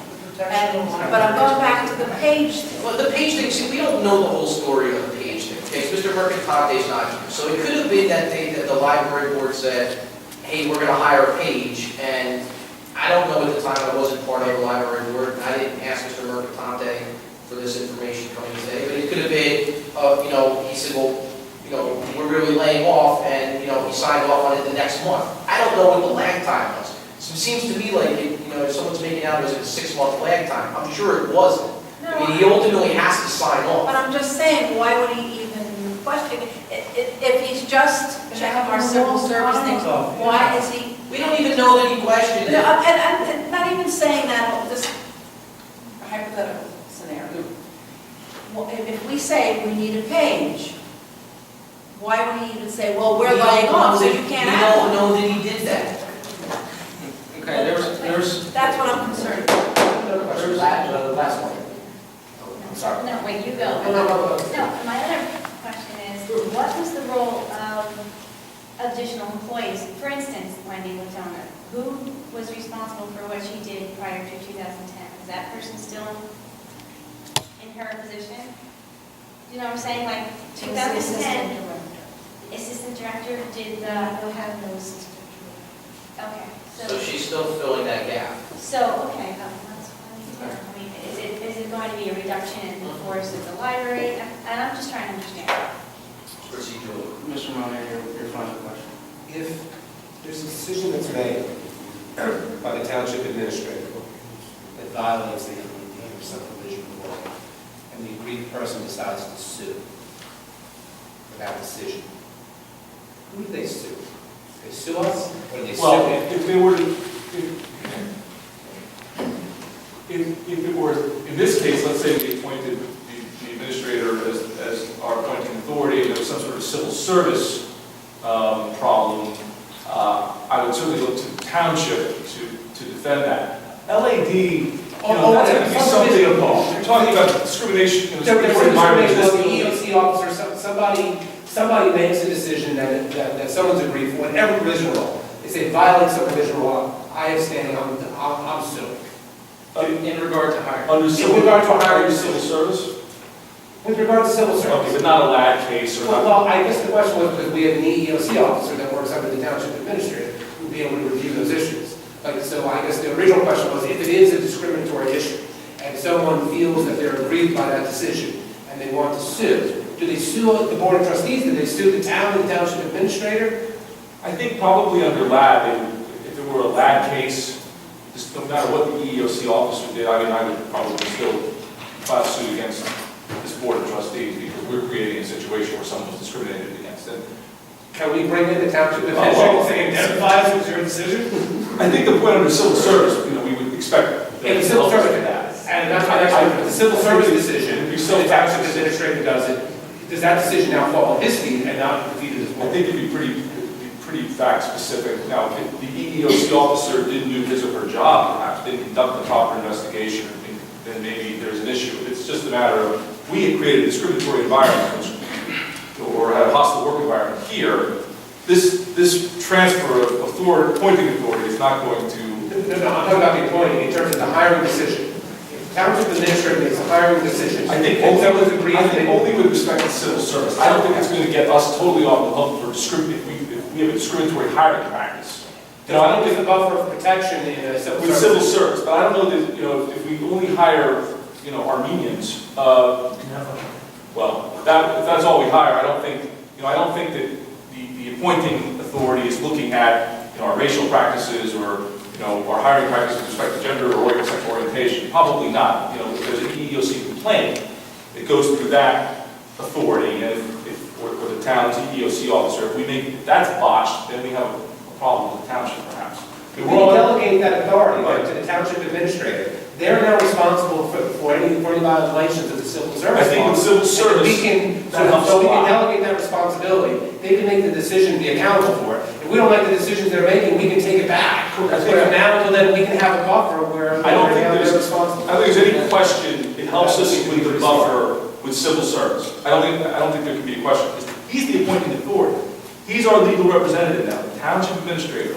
So, you know, we're putting on his shoulders the responsibility to ensure we're compliant with their regulations. That's why I did. And the rest of this power he's willing to accept for us. Well, it's what he had. Now, and I understand there were issues in the past, and, you know, that was a very important point that I discussed with Bill. Do we have the right to rescind this? And the answer is yes, we did. We did it before. We'll do it again. I don't want to do it too often, this might get confusing, but if it were, you know, under this authority, I don't see the authority being questioned in pages. Not that that's what happened, but that, I wouldn't want that. That's not why we're doing this. That's... Quick procedural question. Does not a resolution essentially require a new resolution number? You know, we're passing a new resolution, appointing it, I threw it in there. The answer is I've rescinded resolutions this way before. So I'm going to say, I think we're okay. This supersedes, that's a better word, resolution 12, whatever it was, or 10. There's a motion on the floor. I will second the motion. Is this Mr. Nelson? Oh, wait a minute, there were a couple different motions. There's only one motion. There's only one Well, motion. there are two people called out motions at the same time. I didn't hear a second. I don't hear a second. No, I hear a second motion. I don't hear one motion. I made a motion to table. Okay. Who made the motion first? Can we, does He any- made the motion, well, he said he'd said he'd like like to to. make a motion first, and I said I'd like to make a motion to pass. Either or second, and until Mr. Seaver seconded my motion. We can go on procedures. I did hear you say you wanted to table it. I didn't hear you say you made a motion, but did anyone else hear that word motion? I want to table. I think, Yes, I did hear it, yeah. all right, well, you know, again, I could believe it. I think we should table it. you what? Or I'd like to table it, a motion. Or I think we should make a motion to table it. All right, well, like, Mr. President, you know, it's again, Mr. President, why don't you make a motion? why don't we call for a new motion? You make a motion. You can make a motion to table, you can make a motion to pass. Why don't you make a motion? I make a motion to accept the resolution. To approve the resolution. Approve the resolution. I will second. Oh, wait a minute, well, there'll be a second and there can be further discussion. I will second. Okay, now you can talk more. I think we're obviously, some of us are confused here as to the benefit. I clearly see the benefits of it, Good. but I'm just a little concerned about, I have to think about it more. Exactly. There's a motion and a second on the table, you can vote. What you want to abstain?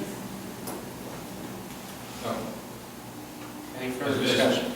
At this point, we have two motions, then? No, there's only one motion. The chair will recognize one motion, his motion. Okay, can I make a motion?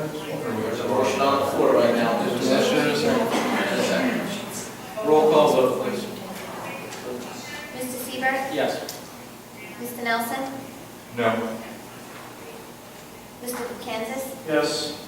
Mr. Fury? Yes. Mr. Shibbians? Yes. Mr. Monahan? Yes. Ms. Wilson? No. Ms. Green? Motion passes. Motion table. I would ask in the future, not throw a resolution out 5 minutes before it has to be done. That's, again, I take that firmly on, it was something where I had some questions for Mr. Mercantante. I wasn't able to get to until today, and to be very honest to me, it wasn't wasn't an overly That's not- complicated issue, but This is not the right way to do this, Yes. you know. Any different than making a resolution or a motion to close summer hours at the meeting without being on the agenda in June? We just need more time. But was there any difference to, Yes, any there's a difference? Ms. Was Reed, a difference? Ms. Reed, I'm sorry. It's my fault. In the future, I'm sorry. great I effort. hear that's a lawyer. You know I can't resist. Absolutely, no, it's my fault, and I didn't get it. It was my fault. To be honest, I saw it more as a formality, and it's my fault. Okay? So in the future, certainly we'll get that answer. Horses out of the barn. Well, majority. Again, We never said that it don't work. What? We never said that it don't work. yeah, speaking, I don't want to beat the horse out of the barn, I don't want to beat a dead horse, but we can rescind it if we feel that it's not working for us, or that in any way would be, and then, it can be rescinded. Thank you.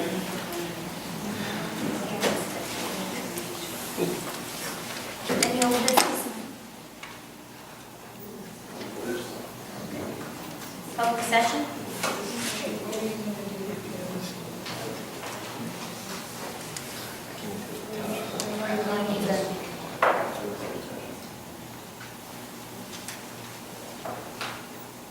We're on to public session? Yes, we are, sir. Okay.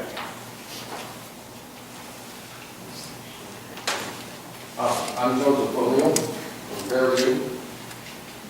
The issue we were just talking about, I think we made a good decision. Anytime you can pass that responsibility on, you're in better shape. I have another question though. 3 satellite libraries were closed this year. And after they were closed, there was some money found by the city or somewhere in the budget. It was a pretty fair amount, $150,000 or something. I don't know who to address, so Mr. Seaberg, could you explain that to us, where it came from and how, when, why? It was an adjustment made, sir, you can stand at the podium. It was an adjustment made by the auditors, and it was incorporated into the budget this year.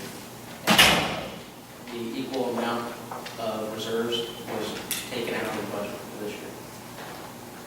Take it out. So the same amount that was found was taken out of the reserve, use of reserves for this year, current year. Okay. And when was it found? I don't have a specific date. I spoke to the CFO, and he told me, he informed me of the. Okay. Is there a treasurer on the board? You know? Do you know when the money was found? You don't know where it's in. Which was when? I believe it was sometime in May. The money was sitting there since September of 2012.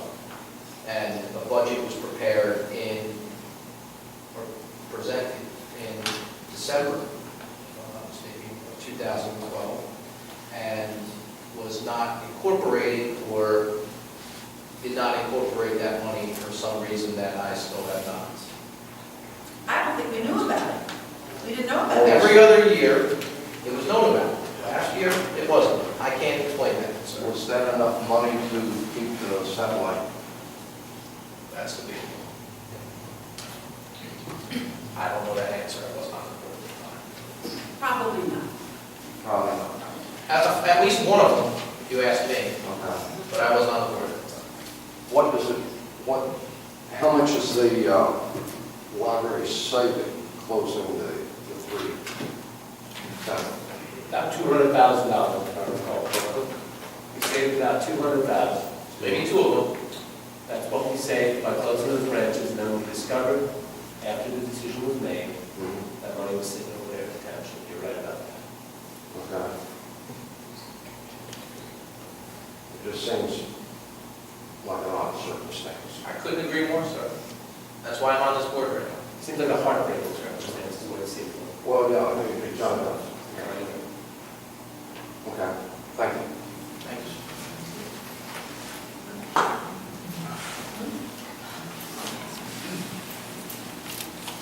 Is it appropriate for me to speak to that?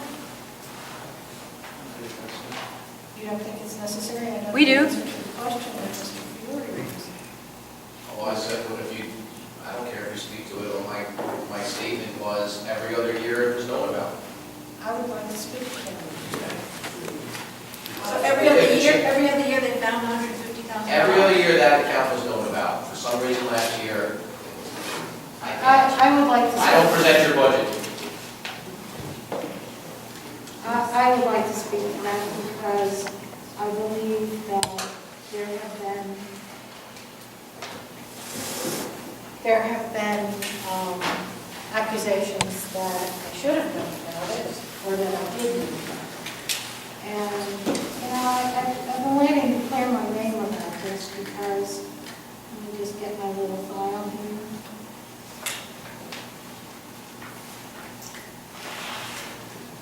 Because it's been more than just a passing comment.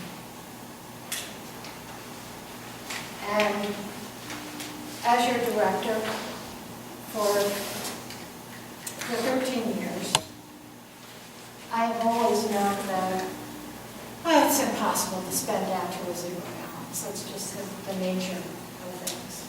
And that historically, we'd get to the end of the year, there'd be a little money that was left over, and sometimes bills are paid into January, February, March of the year, and so that does continue to spend down, but zeroing it out completely is difficult. And over the last couple of, I would say 4 or 5 years, we've come to situations where a small percentage, maybe $50,000, $60,000, of money was left unspent, and it was considered to be an unspent part of the municipal appropriation. And I rather vigorously have followed that. And I was very vigorously following what any surpluses or reserve funds might be available to us to put in the 2013 budget, because this was, we knew this was going to be the big, tough budget, having operated exclusively off of municipal appropriation through 2011, and then very slightly starting to use reserve funds for operations in 2012, but we knew that a bigger number was going to have to be used in 2013. So that's why I was quite stunned when on April 29th of this year, Mr. Siebert visited me in my office on a Monday afternoon, as he frequently does. He's available on a Monday. He comes into my office and he sees I'm in a little bit of a peak about something, and he asks me about it, and I said, well, getting the reserve, the $50,000 that I put into the 2013 budget is a little struggle. Our cash flow is a little difficult this year, and every year I do have to remind the CFO and his assistant to please put that money, as soon as the audit is performed, to please put that money into a spending account for us. And nowhere was it more important than this year. My financial clerk, Joan, had come to me. She was concerned. We didn't have some trouble paying some bills until we got this money freed up. So Mr. Siebert very, very generously said, well, why don't I go talk to the CFO? I'll go over there and I'll look it over. And I presented him with a printout from the Edmunds system, which is a system a financial system that the whole county uses, and to which the library has access to parts of it. And we can look at it, and we look to it to see what's been paid, what our balances are, et cetera, et cetera. And on April 30th, I gave Mr. Seaver the printout of the report from Edmunds called the Budget Account Status Transaction Audit Trail for the 2313 Library Reserve account, and it had zeros, 0, has no money in it. What we looked for is, I was hoping he would go over and say, okay, we got that $50,000, we'll put it in a spending account for you. And I was appreciative of him going over and speaking to Mr. Tresente. Now, he calls me about an hour and a half later, and he says, well, I went over and guess how much money is in that account? And I said, $50,000. And he says, no, it's $209,000. There's the $50,000, or it actually was $53,000, but there was $158,000 that was discovered last fall that was an audit, was an audit transfer. And I said, get out, or, are you serious? Those of you who know me know that I am a very honest person.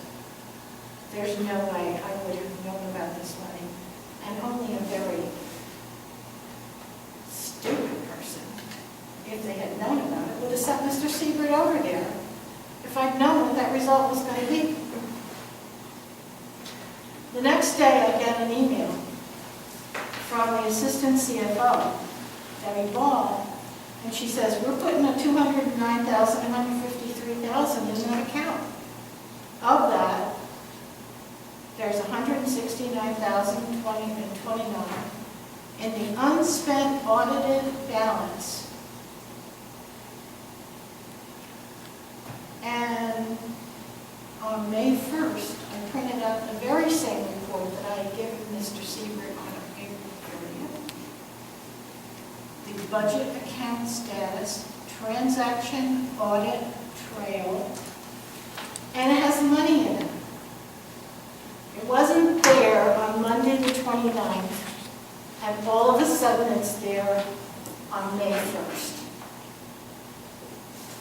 As soon as possible, on May 7th, following the special meeting of the Board of Trustees, the Finance Committee meeting was called, and present was Mr. Cordiano, who's not here this evening, Vice President Nelson, Brock, and Mr.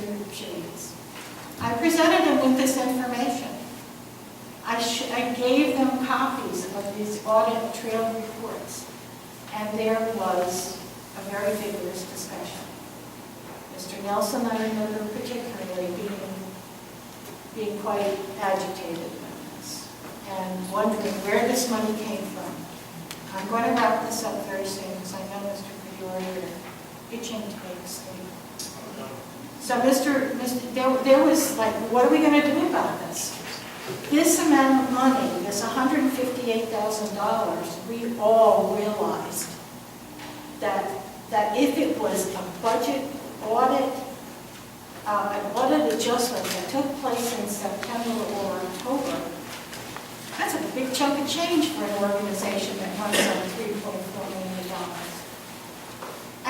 And we wondered, why didn't the CFO pick up the phone and let the department head know about it? Why didn't the assistant CFO pick up the phone and call us about it?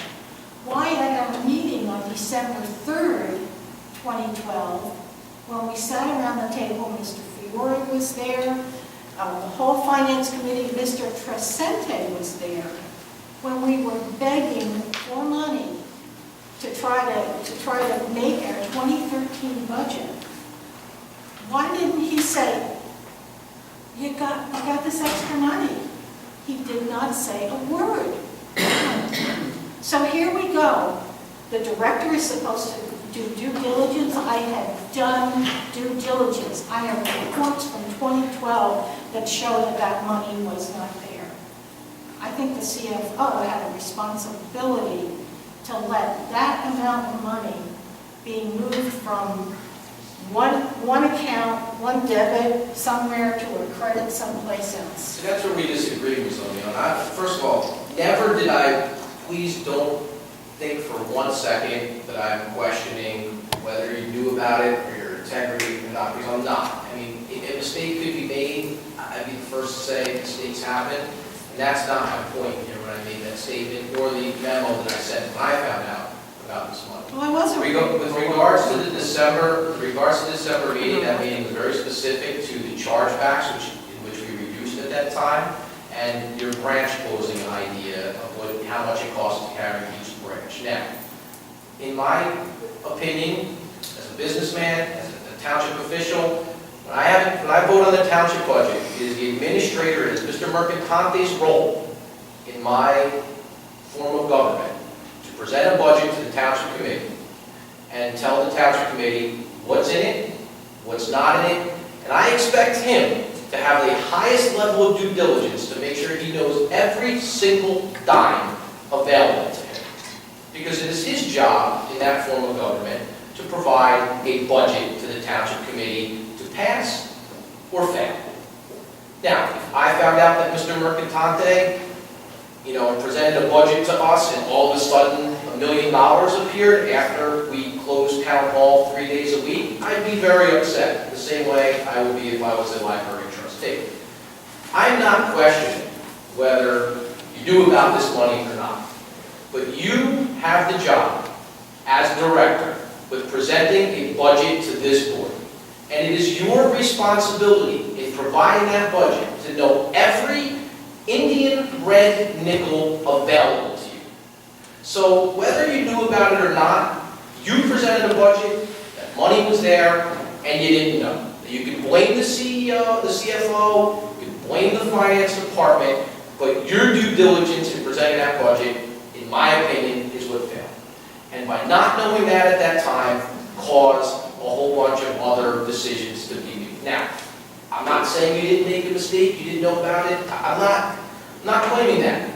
But it was your job to, not the CFO's. Now, Mr. Let me just, wait. Every other year you knew about it. Every other year you knew about it. But if it's not there. The CFO doesn't present your budget, does he?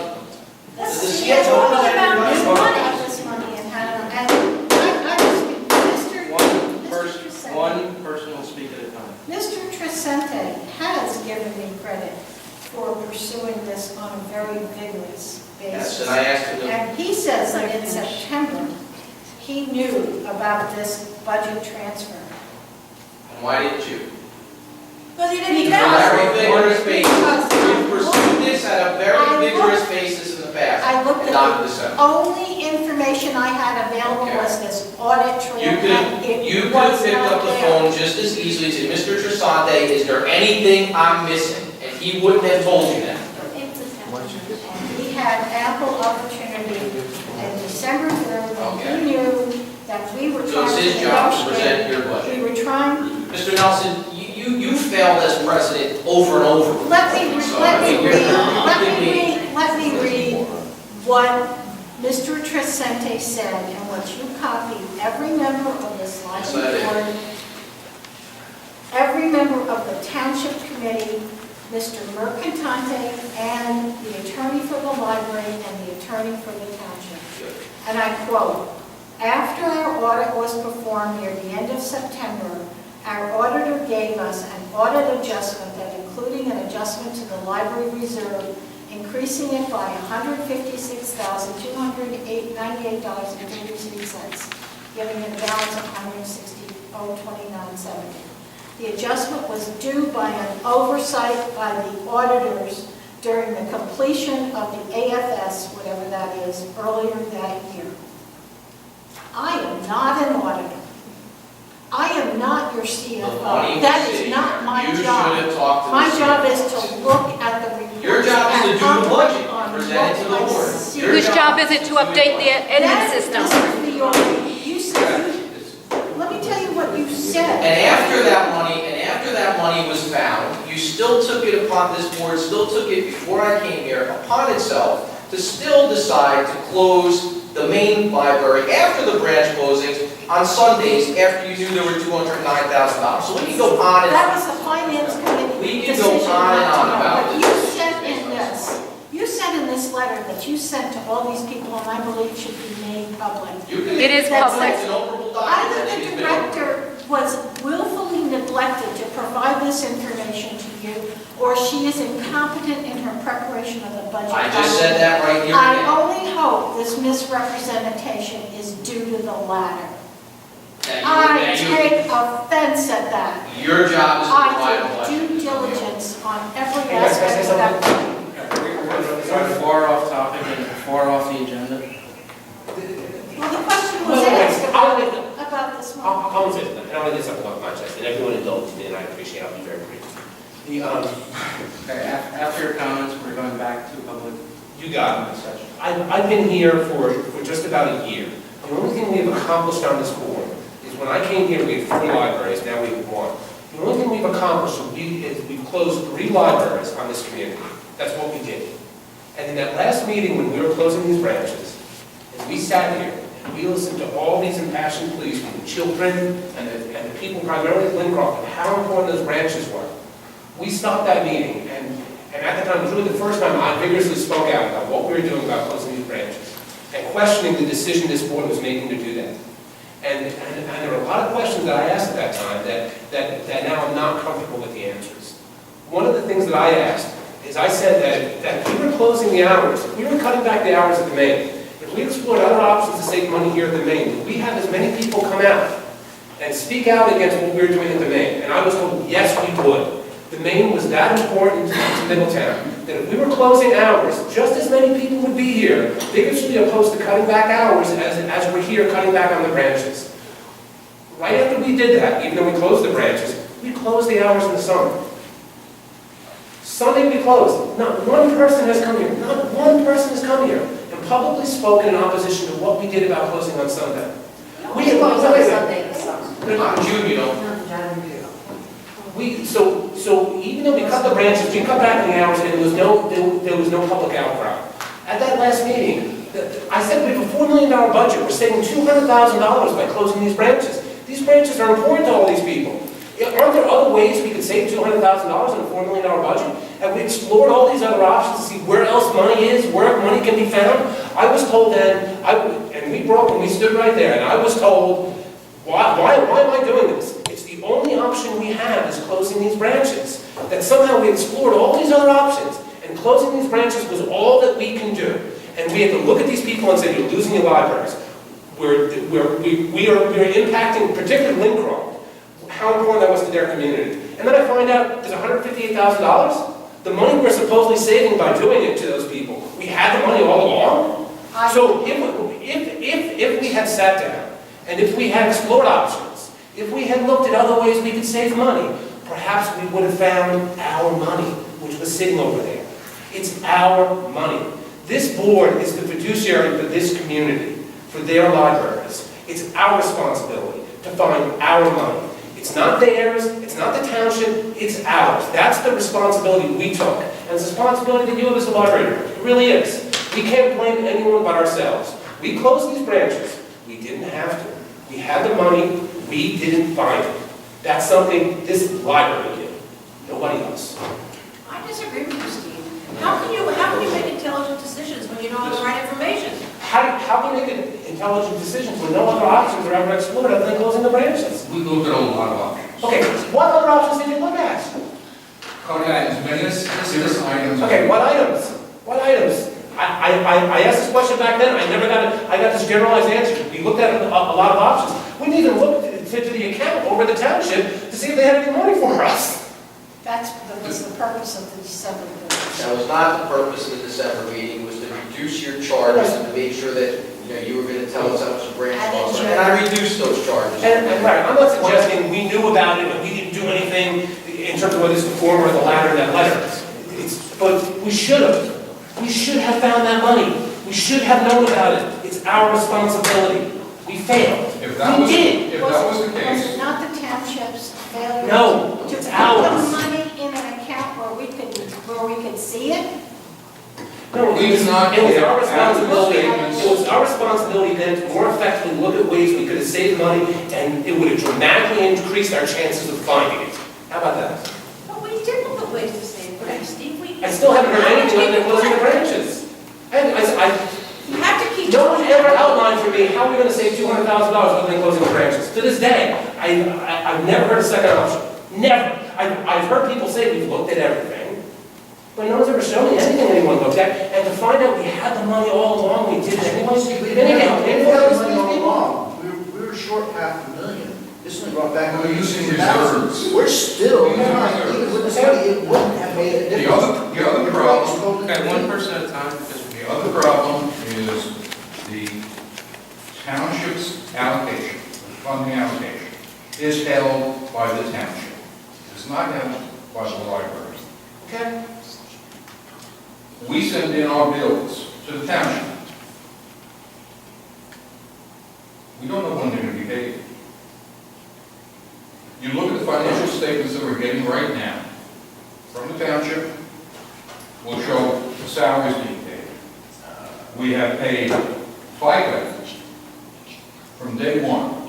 You look at the statements that we get from the township, there's not 1 cent of FICA in there. There is not reasonable statements coming to us from the township.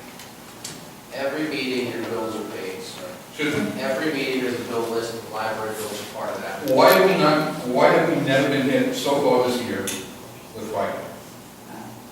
Again, that is something you as a director or a staff needs to talk to the CFO. I'm not the CFO. The assumption. What benefit, Mr. Nelson, I'm going to ask one last question, I want to ask another question, I know Mr. Seaver wants to. What benefit of the Township of Middletown would it have been in our benefit to withhold $160,000 encumbered for the library? We could not use it for anything else. We could not use it for our operating budget. As a matter of fact, our operating budget was done well in advance. We could not use it for our operations. What benefit would I, as the mayor last year, or anybody in the township administration have to holding on to this money? I do not know what you can do about it. None. We didn't know. I did know about it. I did not know about it until I Mr. beg to Seaver. differ with you. That letter indicates you knew about it. When Mr. Seaver brought it to my attention. No, that letter. Read the letter again, Mr. Nelson. Read it.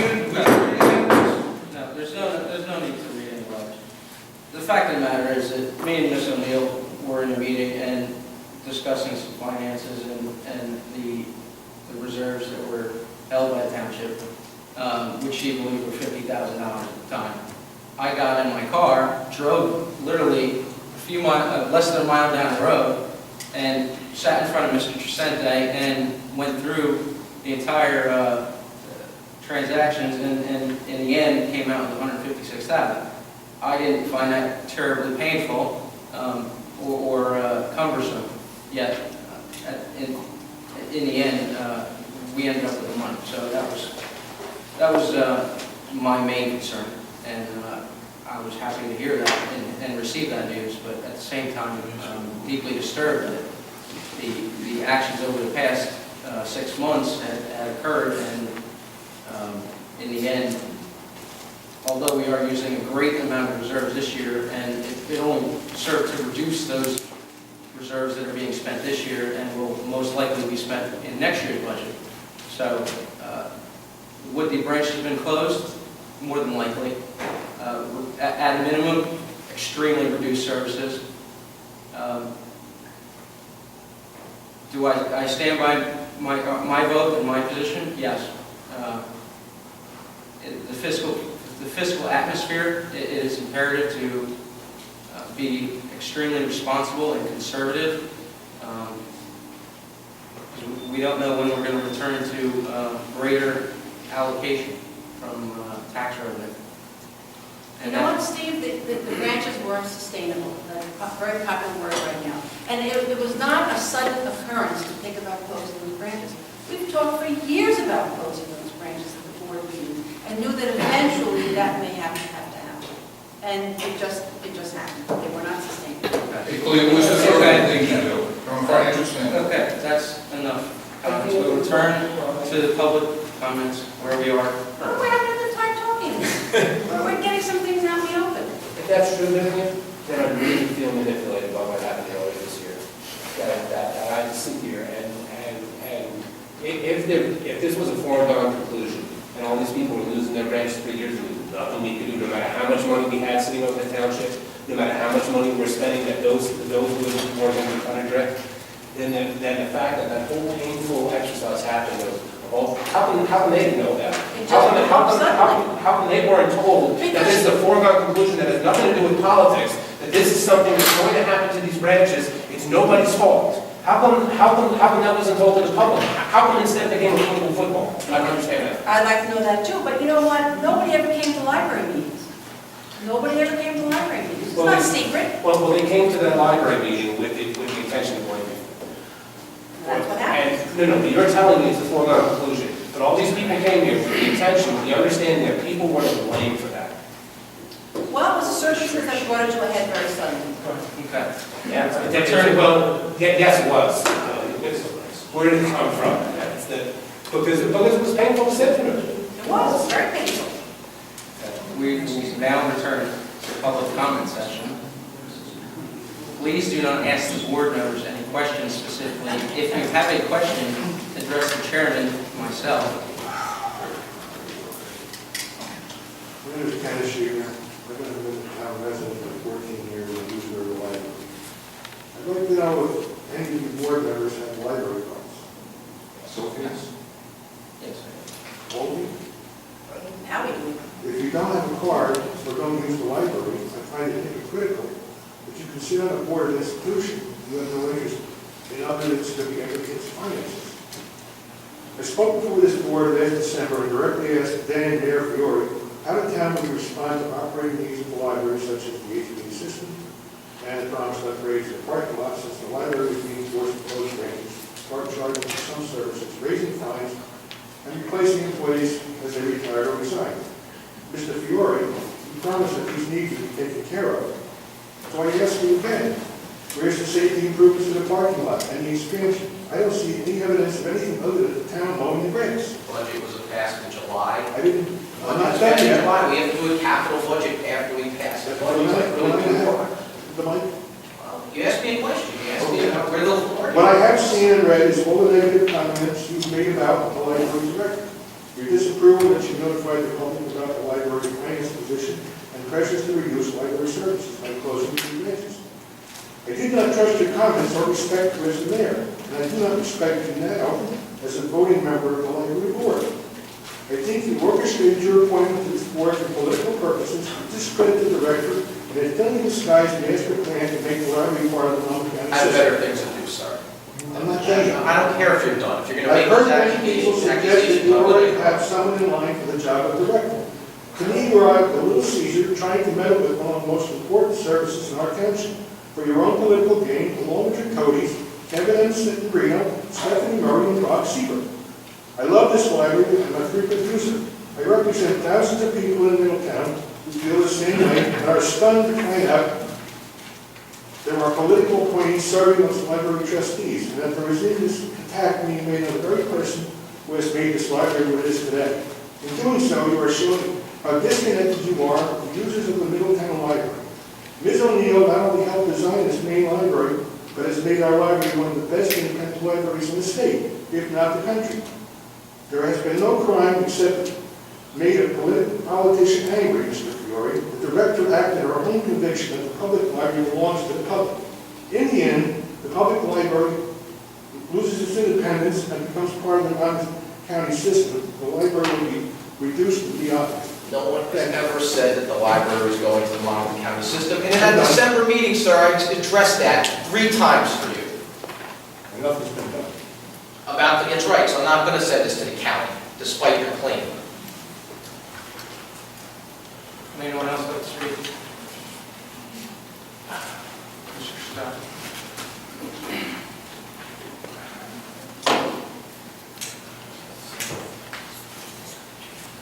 Good evening, Leo Christopher, 121 Cranberry Court. I represent No Group. And the Asbury Park Press, I think today it pointed out that the township of Middletown will be reducing the work of some 28 employees, and it will amount to a savings of $740,000. I would say by analogy, this board should similarly consider changing the working conditions of employees, that perhaps some money may be saved given the Obamacare regulations. Moving on, the night that the budget was passed in, I guess, March, the mayor was Scharfenberger. He was not present, neither was his substitute. The vote came to a tie on that budget. The last vote, it was a swing vote, and the person who voted to basically defund the libraries by voting for the budget said that she or he was conflicted and wavering, and it was a very dramatic moment. Might have been histrionics involved, I don't know. It's hard to read people's minds and hearts. At any rate, I would like to say that the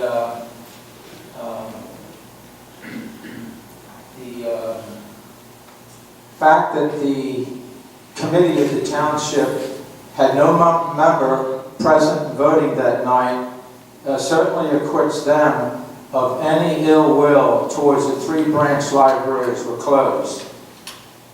You can't say that they were in favor or disfavor of that decision unless you want to read people's hearts and minds. If it had been known before that budget meeting in March that $158,000 was available, I suspect that maybe the conflicted voter, or if the township committee representative or Mayor Scharfenberger were here, they might have voted regarding that budget so as to cause the $158,000 to be utilized to keep the 3 branch libraries open. That's a scenario that one can consider. Furthermore, if that had been the case, then the the township would not be leasing the Lincroft Library from the Board of Education of this township, nor would they be spending $36,000 on renovation in the Bayshore Library, because it would still be a library. It would not be used for the recreation and parks. That is a possible scenario, and it does give a favorable view of the township committee, which is trying to streamline the economy.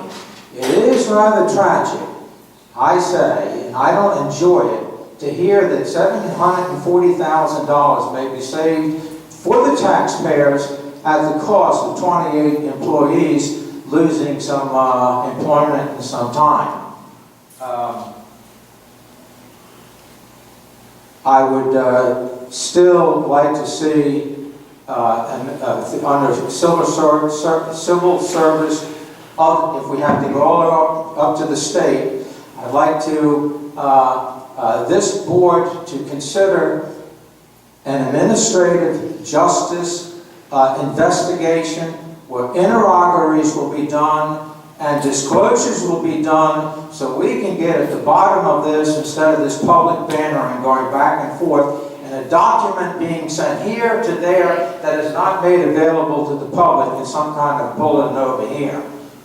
I think the documents that you use here should be made available for the public. They're not over there. I'd like to read the thing, and if I could get a copy of it before I leave this room tonight, I'd like to get a hold of it.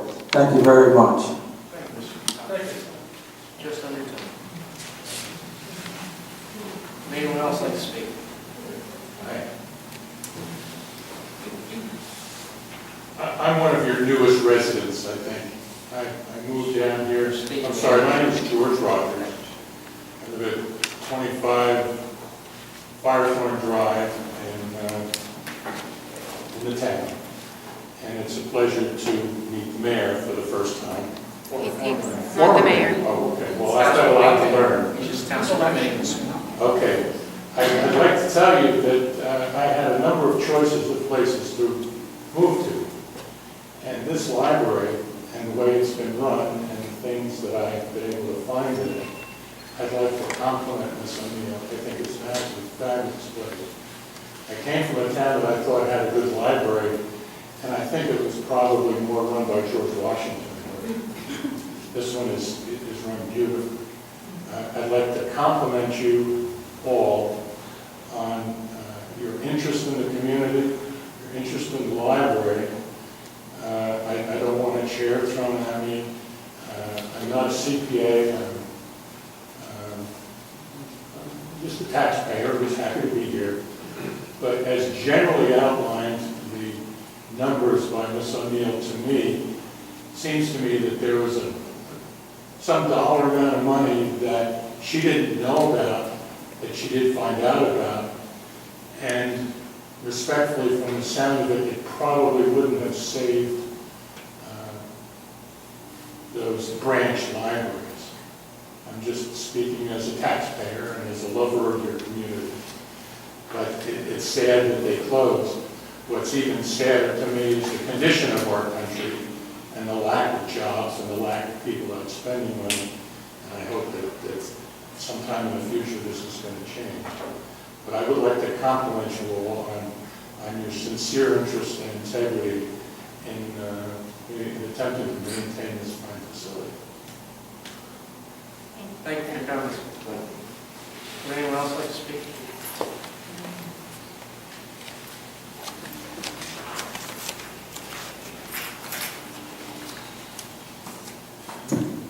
Linda Bell, 19 Main Court. Quite a few things to say, so I will try and get them in under the 5-minute time limit. Let's start with some of the lessons that we discussed here tonight. There was talk of this additional money being available.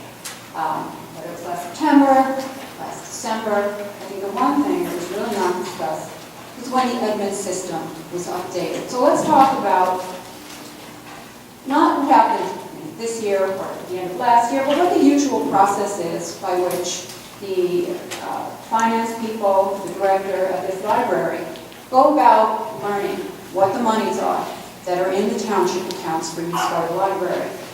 And if I say something incorrect, I don't know if you can answer the question, but if you please correct me. It's my understanding that you view the admin system, you don't actually run reports, you're not choosing inputs and running reports where those inputs might change the outcome of those reports. Is that correct? You're viewing, right? You're viewing the system, and that you can see me, you can talk to me if you want to.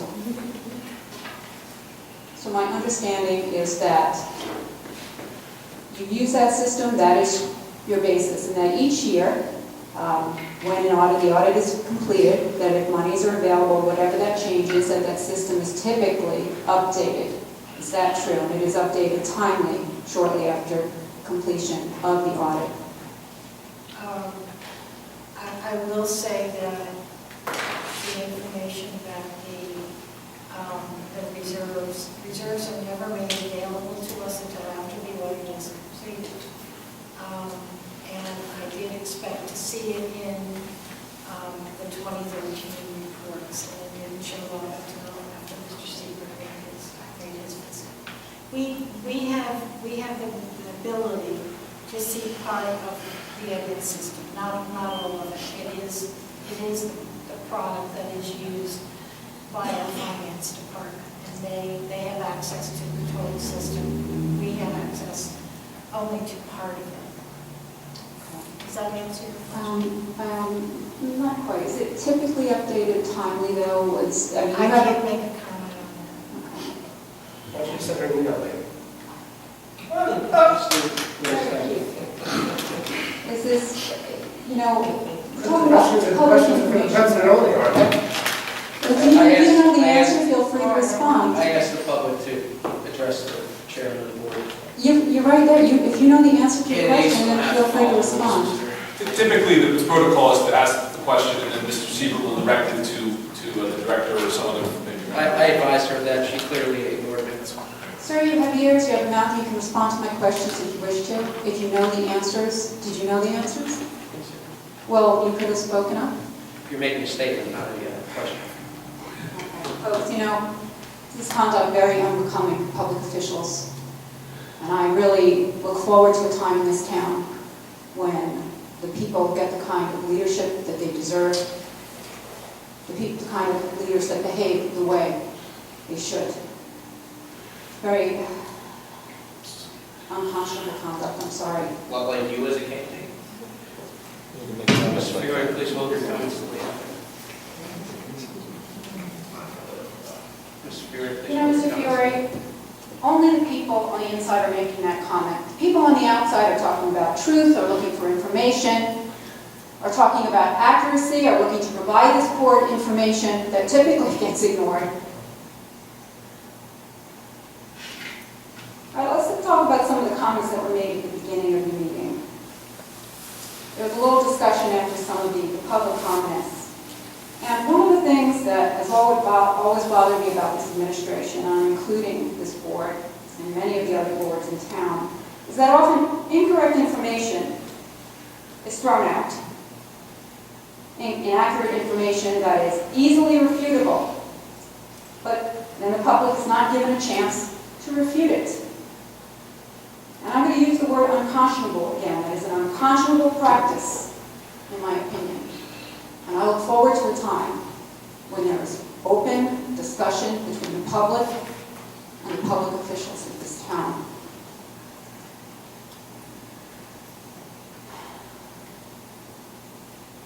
And I really don't know what to say to you all. There are members of the public that have worked very hard to bring information to this board. I have worked very hard, about 2,000 hours since 2010, to be as educated as I am about the operations in this town. I have done a lot of that work and research long before I started coming to these meetings, long before the chargeback issues ever came up. I was highly educated before that and in a position to give you information. As you know, I attend the township committee meetings. I attend these. I have a lot of information to offer. You were never interested. It was discounted, criticized. Well, I think time will tell who deserves criticism. Mr. Fury, you have something to say to me because I know you're going to. It's not accurate information. It's not accurate information. It's your opinion half the time. It's bound to deal with it very often at the township committee level, and many times your information has been easily refuted. The problem is we're not having an open discussion, so I can't come and say, well, here's the proof that I'm right. I can't do that. To act as an agent of the library to get insurance quotes really is. Okay, not a quote. You really brought it up? Let's address it. It's an estimate. First of all, it was not an offer of insurance. You know what I did? Let's talk about it. You want to talk about it? I knew you were overcharging this library. You know, you talked about subsidization. It was one of the topics earlier.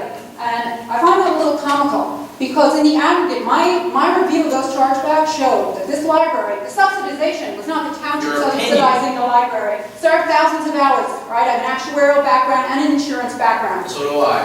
Okay. You have an actuarial background? I have an insurance background. Okay. So my review of that showed that there was subsidization was in the direction of the library subsidizing the township. Now, you may say there was one thing that maybe you felt they should have paid 1 year. If they were being overcharged every year for... They were not being overcharged every year. Again, this is your opinion that you always address a statement of fact to boards and commissions throughout this town. Sir, and it's not fair. I am speaking. Well, you know what? You're going to address me. I'm going to address you back. You're a candidate. The difference is you're a I candidate. get 5 minutes. Okay. I get 5 minutes, and you should wait until I'm... No, just a minute. He used up some of my time, so I'm going to finish. So you're past 5 minutes. In my opinion, the subsidization has been from this library to the township. They were overcharged years and years and years in a row, in the aggregate. And they were offered to get their own benefits. In the aggregate, they have more than paid their fair share.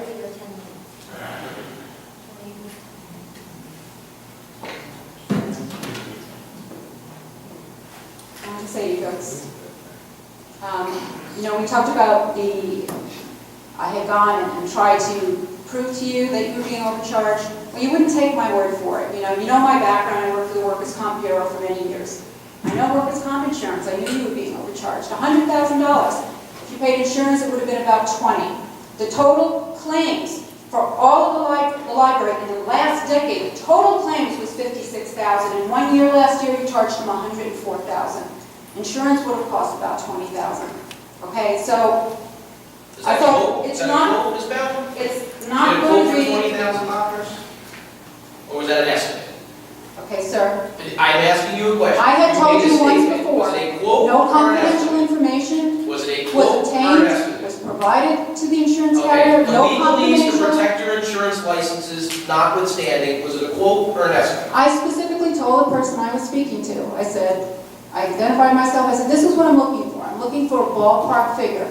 Keep in mind the following, And he gave you a that non-binding insurance, quote or an estimate?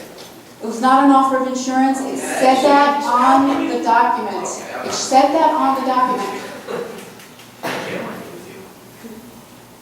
Did you see that on the document, sir? Yeah, I Okay. reviewed your documents, I did, the In the emails that state, suit the to. workers' comp premiums are state mandated, which means the insurance premium is not going to vary that much from carrier to carrier. You wouldn't take my word that you were being overcharged and what the cost would be, so I thought I'd provide you a little more solid evidence.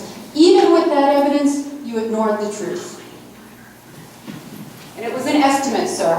Okay? It's not a quote, so you don't know it's legit. Any further comments? Let me say for the benefit of Mr. Rogers, our newest person here, Middletown is a great place to live. It's got everything you could possibly want in a great town. And despite all this bantering back, I'm not even bantering, Ms. Bowden, I respect you for everything that you do, and I think we should respect her as a member of the citizenry who goes to a lot of trouble and at least is interested in what's going on here. Whether we think she's right, wrong, or indifferent, I commend you, Linda, for all that you do. And for everybody else in Middletown who takes a stand and comes up here and talks. Okay, I'm not going to sell them. I'll talk to you later. Would anyone else like to speak? Showing that there's no more members of the public who wish to speak, we'll continue our meeting with a closed session. Open Public Meetings Act allows for the exclusion of the public from a portion of a meeting if certain matters might endanger the public interest or risk deprivation of individual rights are discussed, and the Board of Trustees of the Middletown Township Public Library wish to discuss the following matters in a non-public closed meeting with the resulting discussion being made public when the proper conclusion has been reached and there is no longer need for confidentiality. Any pending or anticipated litigation or contract negotiations other than collective bargaining contract negotiations in which the board is or may become a party or any matter falling within attorney-client privilege to the extent confidentiality is required in order for the attorney to exercise his or her actual duties as an attorney. Now therefore be resolved, the board will be holding a closed executive session immediately in this room located in the Middletown Township Public Library, New Jersey. It is anticipated the closed session will last 25 minutes. And the board will not be returning to public session